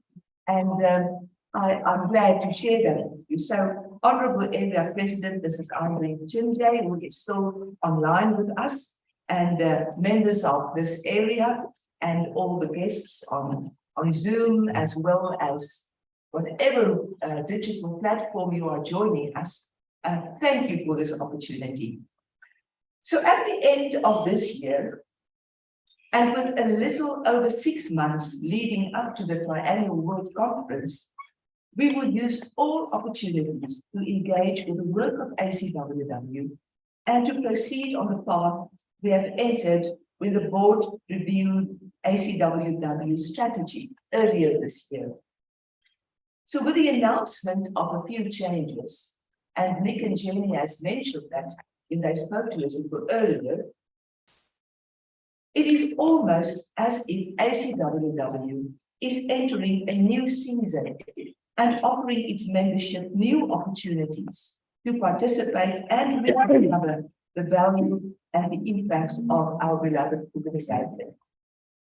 After many deliberations and well-researched studies regarding the decline and problems within ACWW, the Board of Trustees decided to shift the emphasis from problems to challenges. You know, it's no use focusing on problems without offering solutions. And therefore, the board implemented changes in accordance to the mandate we received in April 2019 to serve ACWW to the best of our abilities. So since February 2022, these changes have been clearly communicated through various channels to ACWW's disposal, and I'm thankful for the positive feedback from most of the membership. We did receive letters from a couple of members raising some concern, and opportunities were then created to accommodate these members, and we responded through various ways, such as online conversations. I made telephone calls to people. We offered online questions and answer sessions, everything with the magazine. We really did our best to communicate with the members and to listen to their concerns. And not to explain, but actually to give us the opportunity for what we are doing and why we are doing such sort of things. And so, as it is of great importance to be transparent about the new structure within ACWW, I am grateful for the effective communication strategy being rolled out since February 2022. So in the edition of the Country Women, it also covers all aspects of the board's decision to secure the future of ACWW, not compromising the Constitution in any way. So with the onset of the new year in January 2022, I've had the opportunity, because then the travel restrictions were lifted, and for the first time I was able to travel. And the first place I need to go was to Malaysia, because that is where the next World Conference is going to be. And I had to go there to do the on-site visit to make sure that everything will be in order for us when we have our conference there. So I met with the members of the Hostess Society, the members of the Women's Institutes of Pahang in Malaysia, and we spent time to really make sure that what we are planning to do in Malaysia will be possible for us to do. So in January this year, That was what I did. And everything went well, and meeting the Hostess Society and listening to their plans, I was really reassured that everything is going to be in place for the conference. And therefore, I would like to invite you all to come to the conference next year in May 2023 in Kuala Lumpur, where we will have our triannual World Conference. So please be reminded to visit the new ACWW website to familiarize yourself with the abundance of new information, including everything you need to know about the 2023 Triennial World Conference, including the registration and everything you need to know about this conference. So returning from Kuala Lumpur, I was home barely 1 week before I had to leave for England. So in February, I went to England because that was when we had the board meeting where this new strategy was discussed and very, very thoroughly discussed. Yes, we looked at it from many angles, and then we made these decisions to change the strategy. Nothing about the constitution, only the strategy. And that is what we did during our board meeting in February in London, in England. So in March, the meetings, while I was still in England, I was supposed to go to the United Nations meetings in New York. So in March, the meetings of the United Nations in New York of the Commission on the Status of Women had to be cancelled when on the eve of our departure from England to America, I tested positive for COVID-19, as well as the rest of our delegation. So we were not able to leave the country. But with the skillful staff we have, Mr. Newland, whom I can share, I surely don't mind. He also he also had COVID, while I was really very sick, and he was also sick, as well as Sydney Salter in the office. They continued and they did it online. They changed the program. They were able. I was too sick, so I couldn't participate. They just took over, and then we did have these meetings in America, even though we could not attend in person. So after 10, and I call it anxious days in London, while being ill, I was then able to return home, where I received medical treatment upon my return, and I recovered completely. I would like to add, with the loving care of my husband and my family. And I am so thankful to say, within a month, I was fit and I was healthy, and I could continue my work. In April, pardon me. In April, I was healthy enough and well rested to resume my duties, and in that month, 6 online meetings with members of the specified committees followed. In May, I continued hosting online sessions, which was specifically created for the membership to receive information, to ask questions, and discuss the new strategy. These virtual events will continue to take place, and I look forward to meeting many more members online and assuring everyone that the core values and the mission of ACWW have not changed at all, and we will continue to be rural women in action, while the prospect of ACWW's future is being secured by implementing a few essential adjustments. So then came July, and I returned to Malaysia to attend the area conference of Southeast Asia and the Far East. And this time I went to Sarawak, which is a province towards the northern side of Malaysia. It was an in-person event, and more than 200 members were in attendance. The conference program was very well constructed, and the area president conducted a very good conference with the theme, "Diversity is our strength."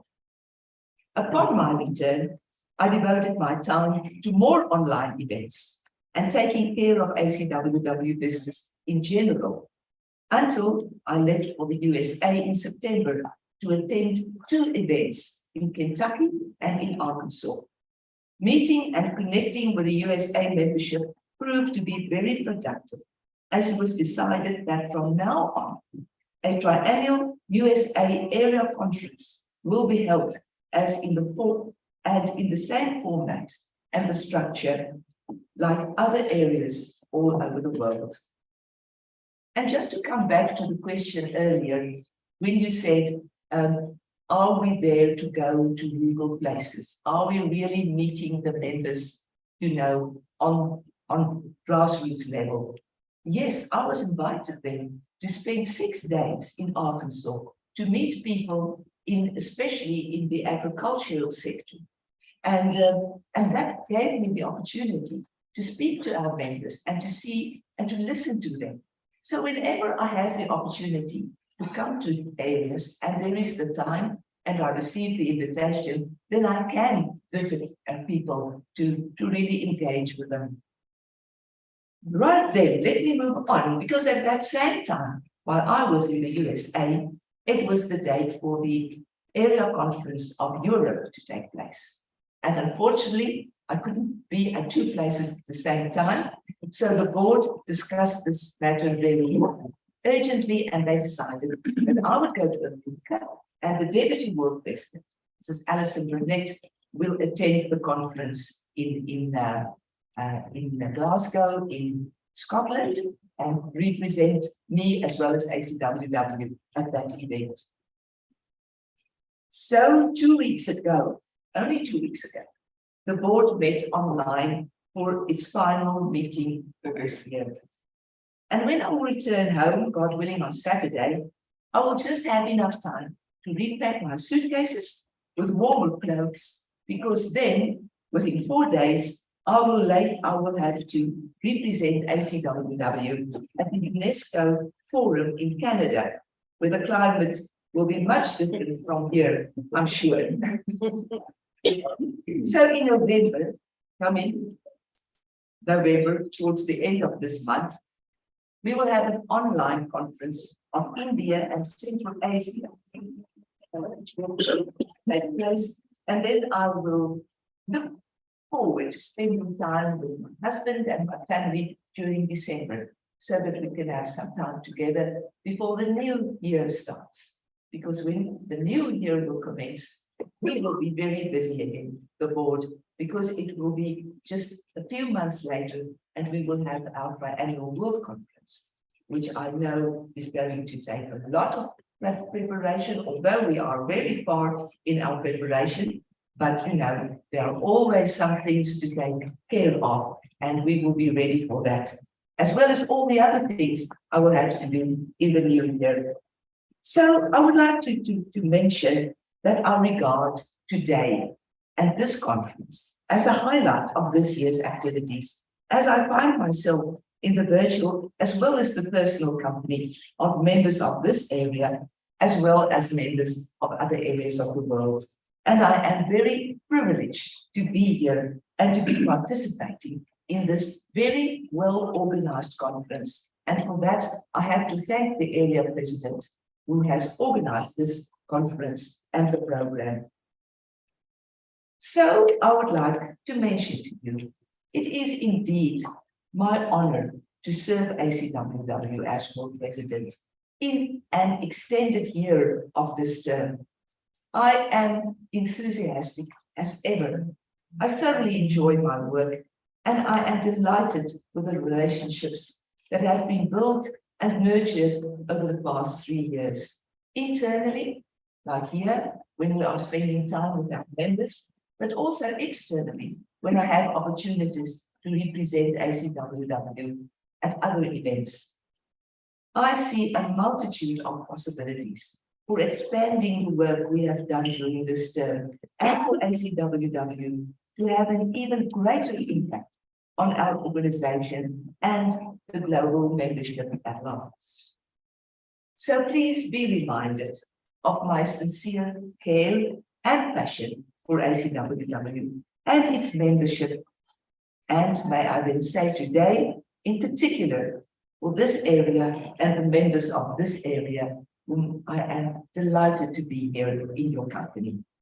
Thank you very much for your kind attention. And when we will break later, or tomorrow, or the day thereafter, please speak to me. I have already had the privilege to meet wonderful members and to have very interesting conversations. So this is my time to be with you. So please reach out and let us continue to build our friendship with the ACWW.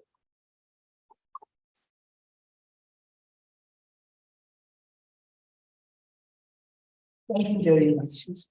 I have noticed we have some new people entering our conference room, and I would very much like now to mention that we are going to listen to a representative from Clean Start Kenya. Am I right? But I am pleased to hand over to Mrs. Susie Edwards, the National Chairman of East African Women's League, who will introduce the guest speaker for this session, Teresa. Susie is going to introduce you. It is my very great pleasure to be able to introduce you to Teresa Njiroge, who is the CEO and founder of Clean Start. Sorry. I was going to do it by heart, but I forgot this. This is the most important. I will let Teresa tell her own story, as she will do it so much better than I can. But when I first met Teresa, I was terribly moved by her story. And how she's now used her own experiences to make a significant difference to the lives of women and children impacted by the Kenyan criminal justice system. I challenge you not to be moved and inspired by the positive impact that Teresa and her team at Clean Start are making. One thought, poverty, and this is what I remember from last time, poverty is not a crime. Yeah.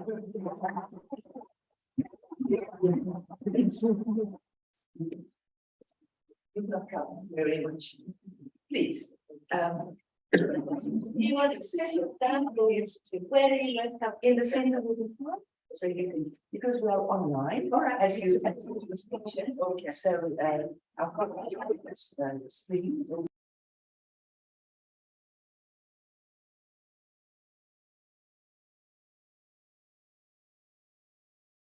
Thank you very much. It's such a great honor.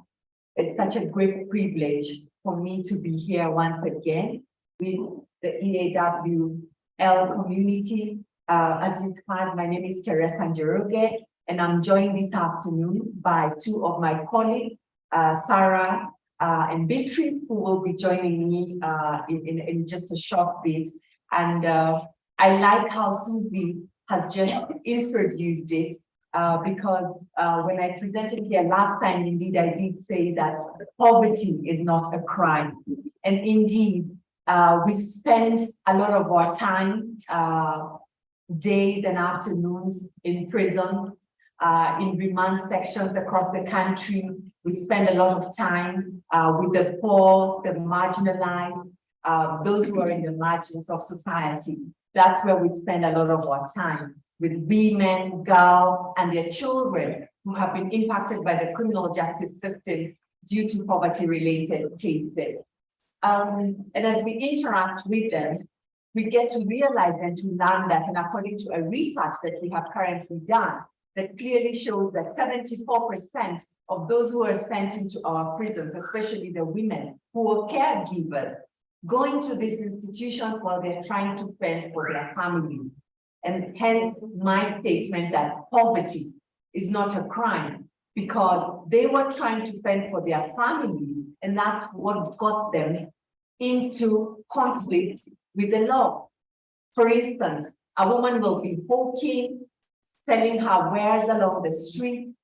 She will be loitering, trying to get some work, and then she'll get into conflict with the council askari, and that's how she'll end up being imprisoned.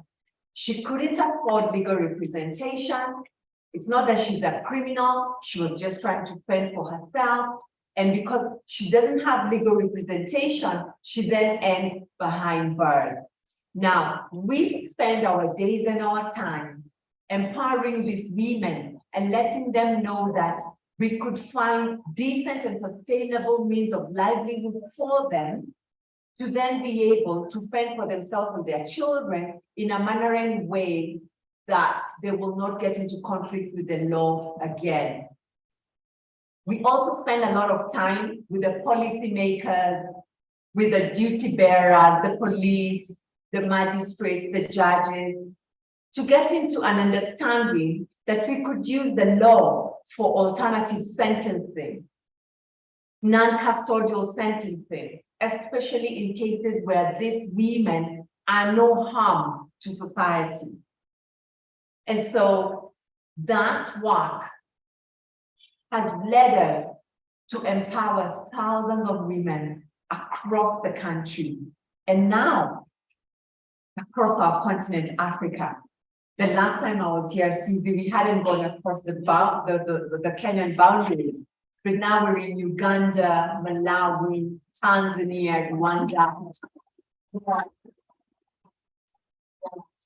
And we're rebranding to Clean Start Africa, because we've seen this problem is not only with our women, girls, and children here in Kenya, but it stretches across the African continent. For those of you who I have not had the privilege of meeting before, I got into this work through a miscarriage of justice.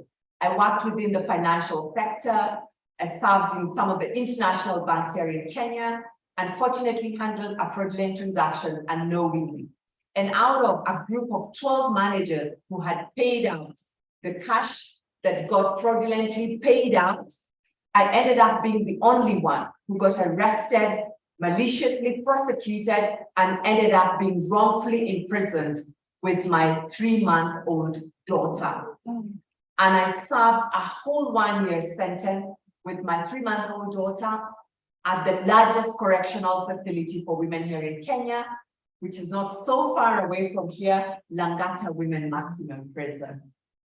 It was during that experience where I was asked for bribes over and over again by the arresting officer, and even when we came close to judgment, that because I refused to pay the bribes, I ended up being maliciously convicted, even though they were fully aware that I had not committed the crimes that I was up against. The first thing I learned is that irrespective of how difficult the situation you're in, character is a currency, and you cannot afford to negotiate your values. Yes. Because your values are the simplest way for you to make a decision. Anytime the arresting officer would ask me for a bribe, my answer was no. The arresting officer knew I hadn't committed the crime, and I knew I hadn't committed the crime. So what was the bribe for? And my answer was no. And even though I got a lot of pressure, you know, this is how the criminal justice system works in Kenya, you've got to give something little and the police will let you go. My answer was no throughout. The reason why I'm so glad I never negotiated to betray myself, to betray my values, to betray what I believed in, and get into the camp of those who do wrong, is because to date, those same values have seen thousands of women in this country, and even the criminal justice system itself, reconsider how it treats the poor, the vulnerable, and the marginalized. It ends up paying off at the end of the road if you stick with what is right. And everything I say on a day-to-day basis, what is right might be difficult, but that's not the question. We're going all the way because we exist for more than ourselves. It's for the many generations to come. It's the price we pay today. It's the work and the effort we put in today. We are today enjoying the benefits of the many who came before us. What's the price we're paying to pay forward to the many generations that are coming in through the many issues and areas that we need to improve this world in? Now, I'll share very quickly some 4 principles that guide me in this work. The first one is proximity. You cannot bring change in any area if you're not proximate to those issues. We cannot be addressing the issues of poverty, the issues of climate change, the issues of social economic issues, while seated right here in this room, and that's all we do. We've got to get on the ground to meet the people who are affected and impacted by the issue that concern us, that we care about. We've got to be proximate to them. We've got to understand them. We've got to understand them because those people who are closest to a problem are also closest to the solution. You cannot come up with a solution to a problem by coming up with a solution to a problem you don't understand. Speak to the people who are impacted by the problem. They will drive you on how to come up with a solution. At Clean Start, we know at the heart and at the core of our existence, it hurts us to see marginalized, poor, vulnerable women making up 90% of the prison population, and the criminals are walking scot-free in this country. The big question is, were prisons built for the poor, or were they built to correct those who do wrongs? They definitely were not built for the poor. So we do not want social economic issues of the poor to be addressed using a criminal justice approach. You empower the women, you get for them decent and sustainable means of livelihood. They will not in any way interfere with the law. All they want to do is to provide for their family. If you do not provide for them, if you do not provide for the solutions that they need, I just read, unfortunately, in the papers, the people who are just leaving the positions of power took 35 billion Kenya shillings through ghost workers. That money is meant to empower these very women, but then penalizing and taking them into prisons. Those are the things we want to right wrong. Those are the things we want to make right. Those funds need to go into education, need to go into health, need to go into creating jobs, need to go to empowering our youth, and so on and so forth. Not being pocketed by a few, and then those they are meant to help are then punished and taken to prison, separated from their children. And as we speak right here, 500 children are growing up in prison. Not their crime, yet they are sentenced. Innocent children who have done nothing wrong, but they are behind bars because mom was arrested while having that child with them. It cannot continue, not on our watch, not one more woman. We've got to do something about it. Proximity. The second principle that guides me in this work, we've got to change narratives. There are narratives that have been, spread through propaganda.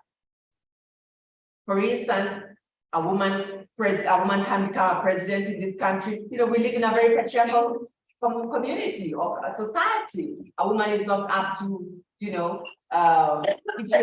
one of the propagandas and the narrative we try to change is that if you're rich and guilty in Kenya, you'll buy justice. If you're poor and guilty, if you're poor and innocent, it doesn't matter. That is a narrative that we have to see change. What are the narratives that concerns you in your area that you need to see changed? A narrative that has been sold that continues to propel, but you could do something to change it. If you're guilty and you've got money, doesn't mean you just go buying judges, buying magistrates, and just walking, doing whatever it is you want. The rule of law should apply to all. If you're poor and you're innocent, that doesn't mean that you have no dignity, your life has no value. No, you're a person of value. We just need to make sure that the system works to support you to get decent means of livelihood.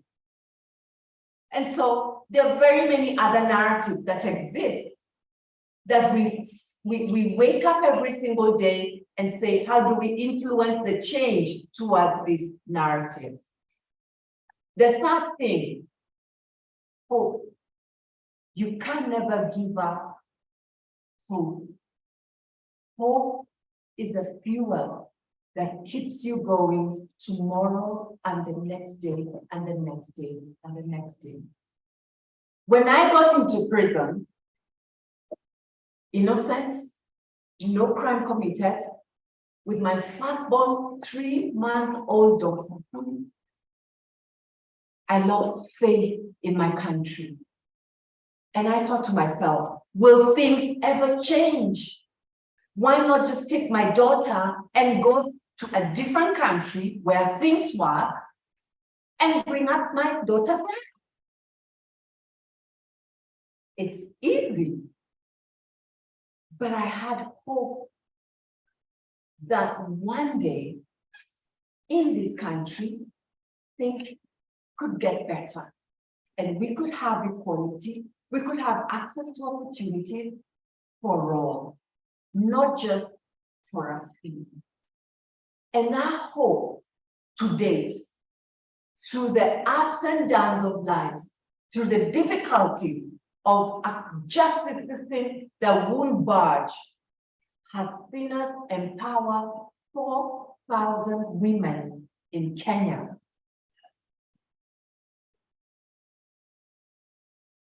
Women we met in prison, having lost hope. It's very unfortunate that one of our sisters committed suicide. She served a 5-year sentence with her son. And when they got out, they didn't complete a year on the outside. The stigma, couldn't find a job. Fingers pointing at her. She couldn't go to the market. She couldn't, 5 years in prison. She's a thief. She's avoid her, avoid her, avoid her. And she caught herself with her son, dead, buried. She had already paid for the crime that she had been sentenced for. But when she got out, she couldn't even complete a year. She gave up, no hope for tomorrow. You cannot give up on hope. If anything, just hold on, irrespective of what you've got to come against. You've got to believe it can be better. And it's upon each and every one of us to do something to make it better for our generation and generations to come. Hope. Hope for a better tomorrow has now birthed hope for Africa, hope for women who are impacted by the criminal justice system in Africa, that they could get a better tomorrow. Hope. Proximity, changing narratives, and hope. Before I share my last one, I'd love to invite my colleague, Sarah Odima. I met Sarah Odima when she was serving her sentence in prison.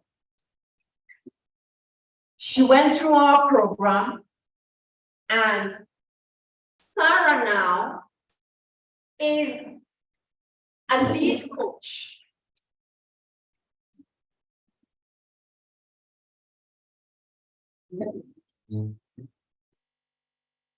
Welcome, Sarah. Please share your story and what you now do. Thank you so much. Sometimes it's not very easy to speak after Teresa. Really truly appreciate the gift God has given her. But there's one thing that I truly, before I speak about my journey and what I do right now. There's something I truly appreciate about Teresa. Because how many people have gone through prison that have totally done nothing? They went, they saw, they experienced, and did nothing. So I truly appreciate that she went through the system. She saw how the women were struggling. And if Teresa did not do something, I don't think I would be here today speaking. And because most of us here are women, we cannot sit comfortably and continue in life, while other women out there, inside behind bars, are struggling. We have to take chance, we have to stand out, we have to be visible. Let them know that there is a fellow woman somewhere who is ready to hold my hands and help me rebuild my life. And that's what Teresa and the team by then came and did to me while I was serving time in prison. For me, I was taken in because I've always had a passion to see a woman empowered. And this is because as you look at our society today, many women are struggling with poverty. You're married, yes, or maybe you're a single mother, but how do I take care of these children? And you can see that, so I had this burden of how do we create more employment? How do I contribute? Because it's one thing to be a contributor. You know, I want to make a difference through contributing and empowering this woman. And that's how I started. I joined hands with other women to source jobs for women outside the country. It was doing very well with the women. Then the mothers came and told me, you're doing well with our daughters and the women. Why don't you do for our sons as well? And the first trial is what ended me in prison. Why? It's normally said that women are we are more feelers, but the men are thinkers. I think they thought at that time. So when I was processing their documents, two of those gentlemen did not tell me that they have been banned from flying or operating in Dubai. So by the time I was being called and told, why have you brought us criminals here? I'm like, but they didn't tell me that. They didn't tell me that part of them. And you see, money had already been paid and the visas that were canceled all at once. So by the time I was following up these things, the others went to Central Police Station, reported, and you just know Kenya. The moment it's reported, now it is you and your board. So the reason why I'm really passionate about doing law, and I was awarded with paralegal, is because if I knew what I know today, if I knew that, I would not have ended behind bars. And that's why I'm using what I went through to help other women not to have knowledge. You know, the police will come and write something because they have been told, write this. Because I don't want this case to go contrary to how I'm expecting it to be. So there's so many things were written. By the time I was going before the judge, I'm like, how? I didn't do that. But you see, when you stand before the judge, you keep quiet and you have a legal representative, you don't talk. And After that, I sometimes sit and I go like, God, we need change. We just need change. So I went behind bars, and the first 3 months, I looked at those women, looked at the trauma. You look at an old woman, the trauma she's going through, trying to prove herself innocent, trying to, I was just trying to help my children. Like, please, people, have mercy on me. And I sat down and I said, God, because it has happened, so what next? That is where me and my team come in as the circles of healing of what next, because I cannot undo the wrong that has been done to me. So how do I push forward? How do I make it? How do I continue to be relevant? How do I continue to take care of my children, but taking care of them while I'm sane, while I'm thinking right? And that's how we came up with a program called Ufunuo Program. The meaning of Ufunuo is unveil, discover. You know, when you go through trauma, sometimes you even forget your name. You even forget that you are a woman. So we take that moment with that woman and tell her, despite of everything that happened, like what Teresa said, we create hope back to you. We bring you back to mental wellness. So the first question we ask you is, who are you? So sometimes they look at us because of the bitterness and the anger they have been through. They look at you like, why are you asking me that? Then you bring them back like, no, we are not condemning you. We are not judging you. We just want to bring you back to, who are you? Are you a woman? Can you remember that you're a woman? Can you remember that you're a mother? Can you remember that you are somebody's husband, somebody's wife? You know? And then they come, oh. So we realize, okay, she's coming back. She was in another world, but now she's coming back. Then she begins to define herself. Because if you can't define yourself, the world will define you differently. The next aspect we look at, this trauma that this lady has gone through, when she is released, because a day will come and she will release. If trauma is not transformed, it will be transferred.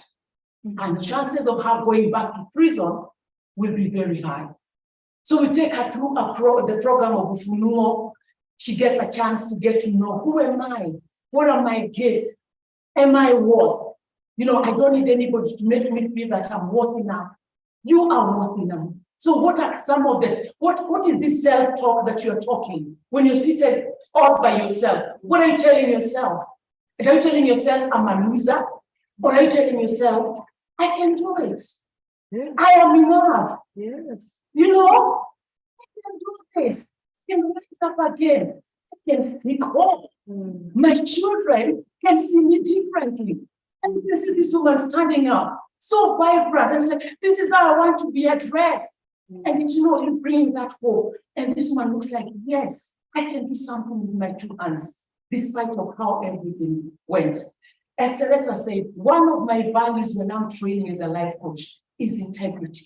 You went in because you were in conflict with law. Now we want you to do it without conflicting with the law or even coming into contact with the law. We want you to do it right.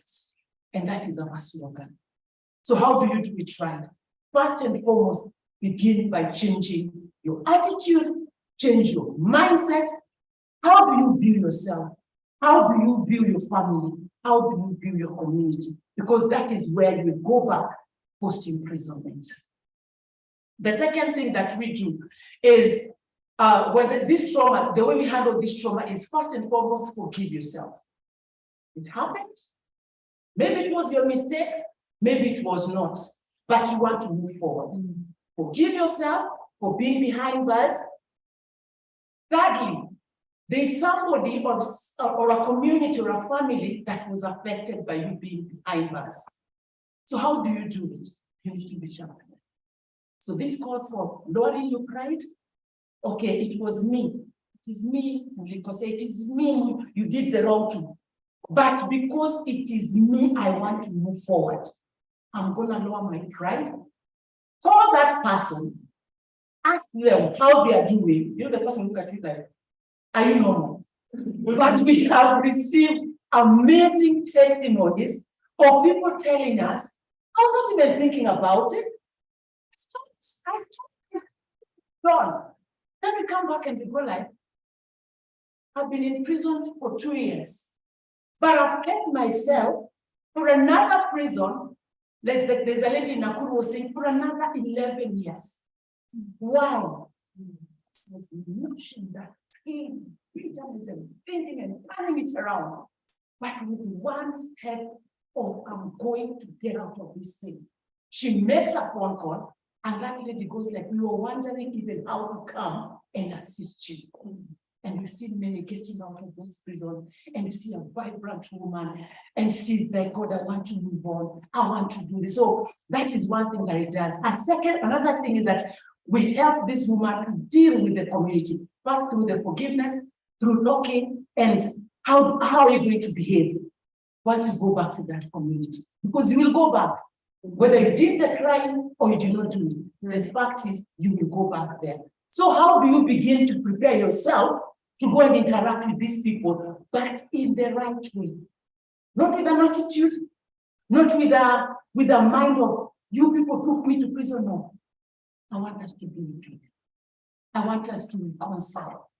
I want us to build our lives again together. And you've seen amazing testimonies of family members coming back and saying, what did you people do to my wife? What did you people do to my sister? What did you people do to my daughter? And that is what Opunuo is all about. Then as we continue to do it, we give them a chance to also vision.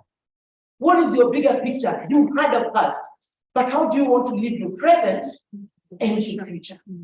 So we give them a moment to envision, how do I want my future to look like? And you know that is very, very important to set up goals. Where do I want to go from here? That is how you give yourself a second chance. That is how you give yourself hope. Write it down. You're given a chance to do that, and then we follow you up on that. And the last one is something we call Anzisha Biashara Yako. We realize that most of the people who have gone through criminal justice system, because they don't have the good conduct, or because we will be asked this period of time, where were you? So the next thing is to empower them economically. And that's what we call Anzisha Biashara Yako. So we have a moment of 6 months as they journey from prison, and then outside prison, another 6 months to just get what we call the thicker highway, try to check where are my children, did my husband marry another woman or is was still waiting? So how do I go about this? So we give them at least 6 months. She will have known where her children are, she will have known whether she has a home to go back to or she doesn't have, and if I don't have a home, what next? So those are some of the things we call it the thicker highway process. After 6 months, we take them through the tables of support, where she gets empowered with knowledge economically. They are now trained, and then she's given a chance to begin to save. You know, you are out there, you are in prison, you are denied even a chance to have your own money. So how does it feel now to begin making your own money? So that's the thing that we take them through. And that one takes at least 6 to 1 year when she's able now to actually be strong financially. She's able to make her own money, begin to save, keep records. You know, she's getting like 100 bob and separating like 10 shillings, you know, and ensuring that she's not in debt, that she cannot be able to get herself out. And then after she has done that, she's able to stand on her own, she's able to fend for herself, pay her own bills. Then now we have something that's called the Coalition of the Formerly Imprisoned Women. And as you've seen, when Teresa was sharing our system, we need to change it. And we're not going to change it forcefully, we're going to change it with reality. And that's where now the women come and speak out, advocate. And I was in a meeting the other day with the NCAJ, where we were talking, they invited us to just talk, how do you want, how are you seeing the sentencing? How was it? And one thing that I realized is that most of the judges and the magistrates do not follow the sentencing guidelines, the sentencing policy guidelines. If you go there, you wonder, hey, how come somebody in Busia was sentenced differently from somebody in Nairobi? There is maybe they were remembering an issue, or maybe it is because of exposure. So somebody in Nairobi would understand more of somebody who was through a sexual offense than somebody who is in Busia, because maybe that is, they have not been exposed so much. So you find there's that difference. So for us to have a uniformity of sentencing, for us to have something that is equal for everybody, we need to follow and strictly follow the sentencing policy guidelines. And I also had a chance to just advocate for the women. The government invests a lot of money while somebody is serving time. So what about this person when they leave prison? And you're like, is there a way they can be accorded the good conduct? So that claims that might not reach everybody who has gone through the criminal justice, who has gone through the criminal justice system. But those who cannot be reached, maybe with claims that maybe others, can they be accorded the good conduct so that they can go and source for jobs by themselves and continue to live? So basically, that is what we do. And also for the children, I keep saying, I speak for the voice of Vicky.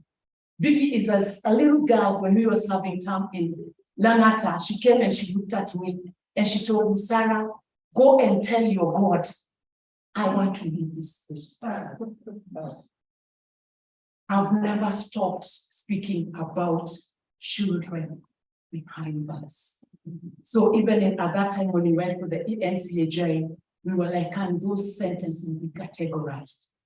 If a woman, we're not saying that we have the power on how they decide the sentencing, but can there be a category whereby if a woman was pregnant or with a young child, can the sentencing be categorized? So that this child who has not committed a crime can be allowed to live a normal life.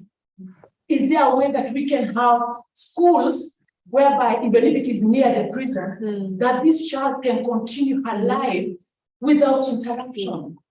Can there be funding channeled towards that, so that when this child is leaving the mother, post in prison, as when she's leaving the mother behind to continue serving after the 0 to 4 years, can we have some fundings to engage the family members before, so that they also go through that healing process and accept this child back to the community, so this child can live a normal life like everybody? Because if we don't do that, then the crime you're trying to avoid, we are going to increase it. And I think that's the national. You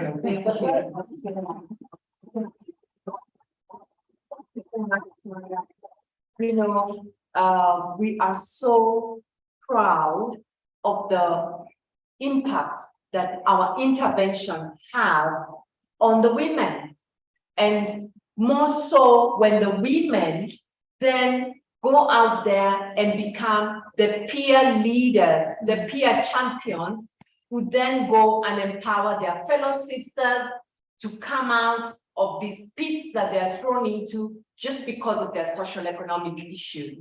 Sarah is now a paralegal, you know, she's trained as a paralegal. And she's strongly advocating and speaking towards sentencing review and other changes within the system, because we want to see not just the individual lives transformed, but also a system that, you know, pro-women, that really recognizes that when you take a woman into prison, you are really harming that family. And where avoidable, don't take the woman away from the society. So my fourth principle, there was hope, there was proximity. Which other one? Changing narratives. Yes, you're following. Thank you. The fourth one is that we've got to be comfortable doing uncomfortable things. We've got to get out of your comfort zone.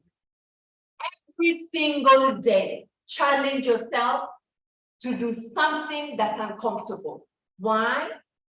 I trained as a banker, as a finance person, and I wanted to get into the investment world. And that's what I learned from when I was a 9-year-old girl, watching my dad, who was a banker for 3 decades. I really wanted to go into the investment world, into the financial market.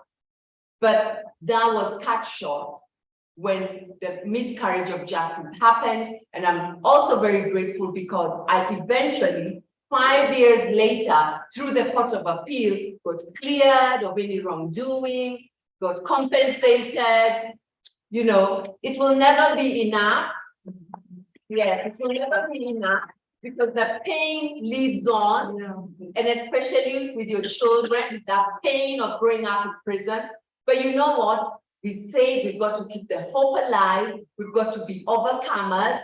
So we're overturning that situation by the good we're bringing into the world.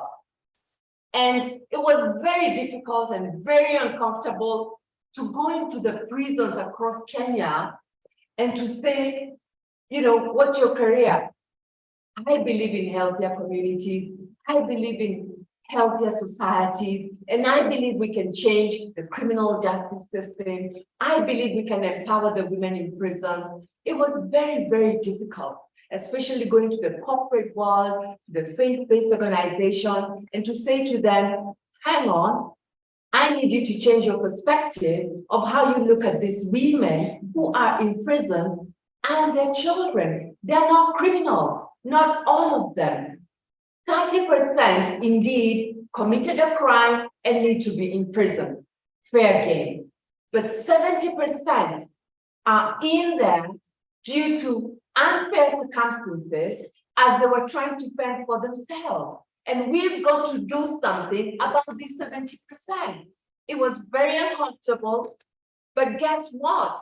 Every single day, waking up, challenging myself to go back to that corporate organization, to go back to that individual, to keep going back, is what has seen 4,000 women like Sarah be transformed, and a system that listens to us, and children like Vicky, who are now continuing with school. We've got the first candidate, Lucy, who's sitting her Form 4 exam this year. She's come so far. She's come so far, and many others going through school. And I want to say thank you so much to the East Africa Women League, because they have been consistent supporters through your member, Jenny Davy. She's been an incredible lady, supporting us to see to it that we bring positive change to these women, to the girls, and to the children. We've got to keep doing this over and over again. As I bring this to a conclusion, Beatrice, if you could just come and say a quick hello. Beatrice, bless our sister. Beatrice was arrested on her way to Turkey to seek for work in Turkey, and she carried a parcel. You know, she carried the parcel, and in Ghana, she got stopped at the airport and was told, hang on, what's in your parcel? And as she was showing the parcel, she was told, the lining of this parcel that you carry has drugs. And she was terminated, you know, and she stayed in a foreign land for 8 years, in a prison in Ghana. No one to visit her, no one to see her. Life shattered as she was going for a teaching job in Ghana. But the beauty is, she finally came back after the 8 years. She's now working at Clean Start. She's our in-kind partnership coordinator. And in our scale strategy, she came with a letter from the Ghanaian criminal justice system and the prison. The letter she came back with is what we've used to go back to Ghana and say, open the prisons for us. We want to train the other women in this prison and empower them as we get our sisters from Kenya back. So it's all worked out well at the end of the day. But a lot of these things can be avoidable. And can you imagine situations where there is no Clean Start? So as we conclude, Beatrice, you could share just a few words. Just a few of a few words. I'm Beatrice, and I always say freedom is expensive.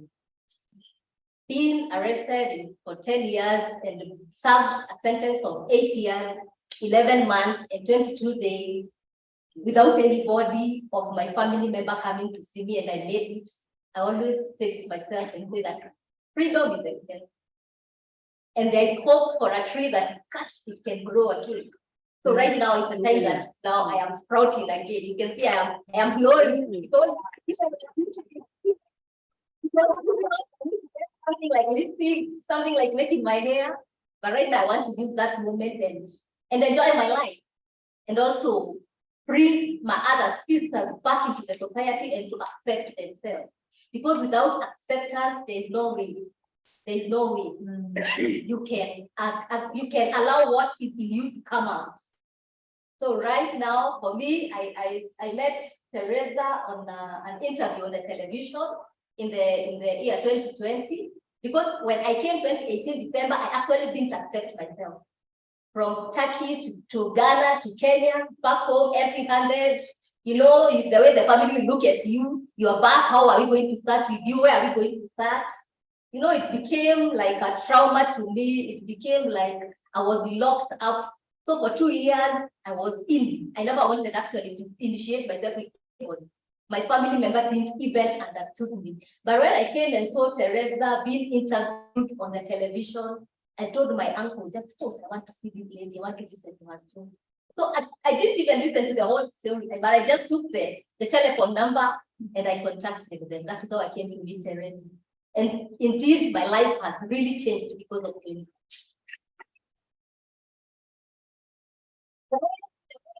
My family took me, and the way Cleanstart is taking me, I would say that Cleanstart is my second family. When I am with them, I am able to speak it out.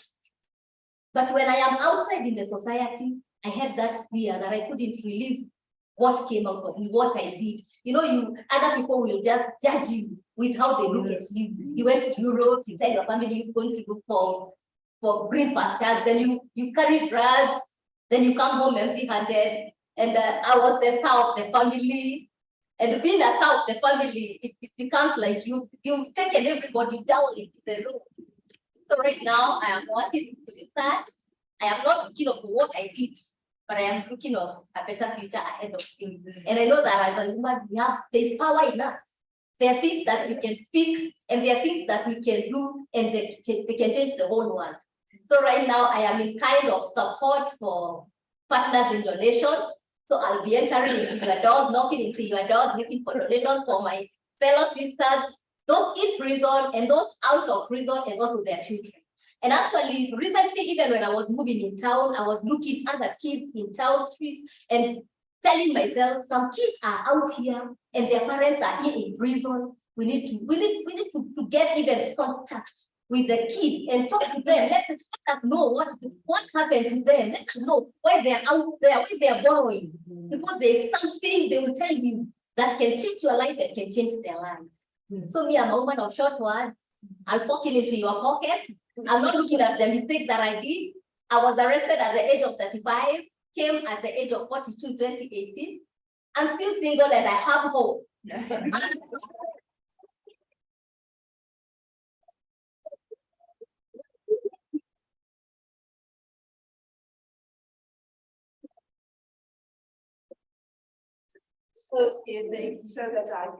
So that I can thank you on behalf of everyone here today and everybody who is part of this conference worldwide. You know, there are many words that came to my mind while you were speaking.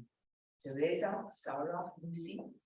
But I think I will stick to say, you are an inspiration. You are an inspiration for us to listen to you, to see what you have achieved and what you have done for others. So thank you very much for that. Thank you for teaching us not ever to give up hope and to rediscover ourselves, because all the time we also need to think, who am I? Am I doing? Am I doing what I'm supposed to do? So thank you very much for coming to us this afternoon, speaking to us and telling us about your experiences.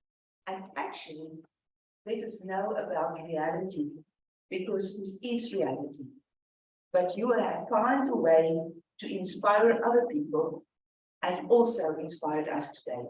So for that, I thank you. And on behalf of ACWW, we wish you all the best for your future endeavors, for your organizations. May it go well as you intended it to be.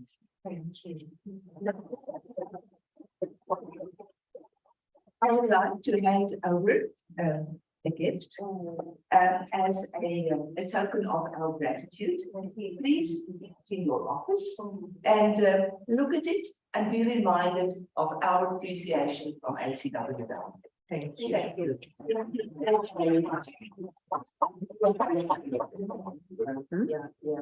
On behalf of the women that we serve, those in prison, the formerly imprisoned women, and our children, we say EAWL, thank you very much.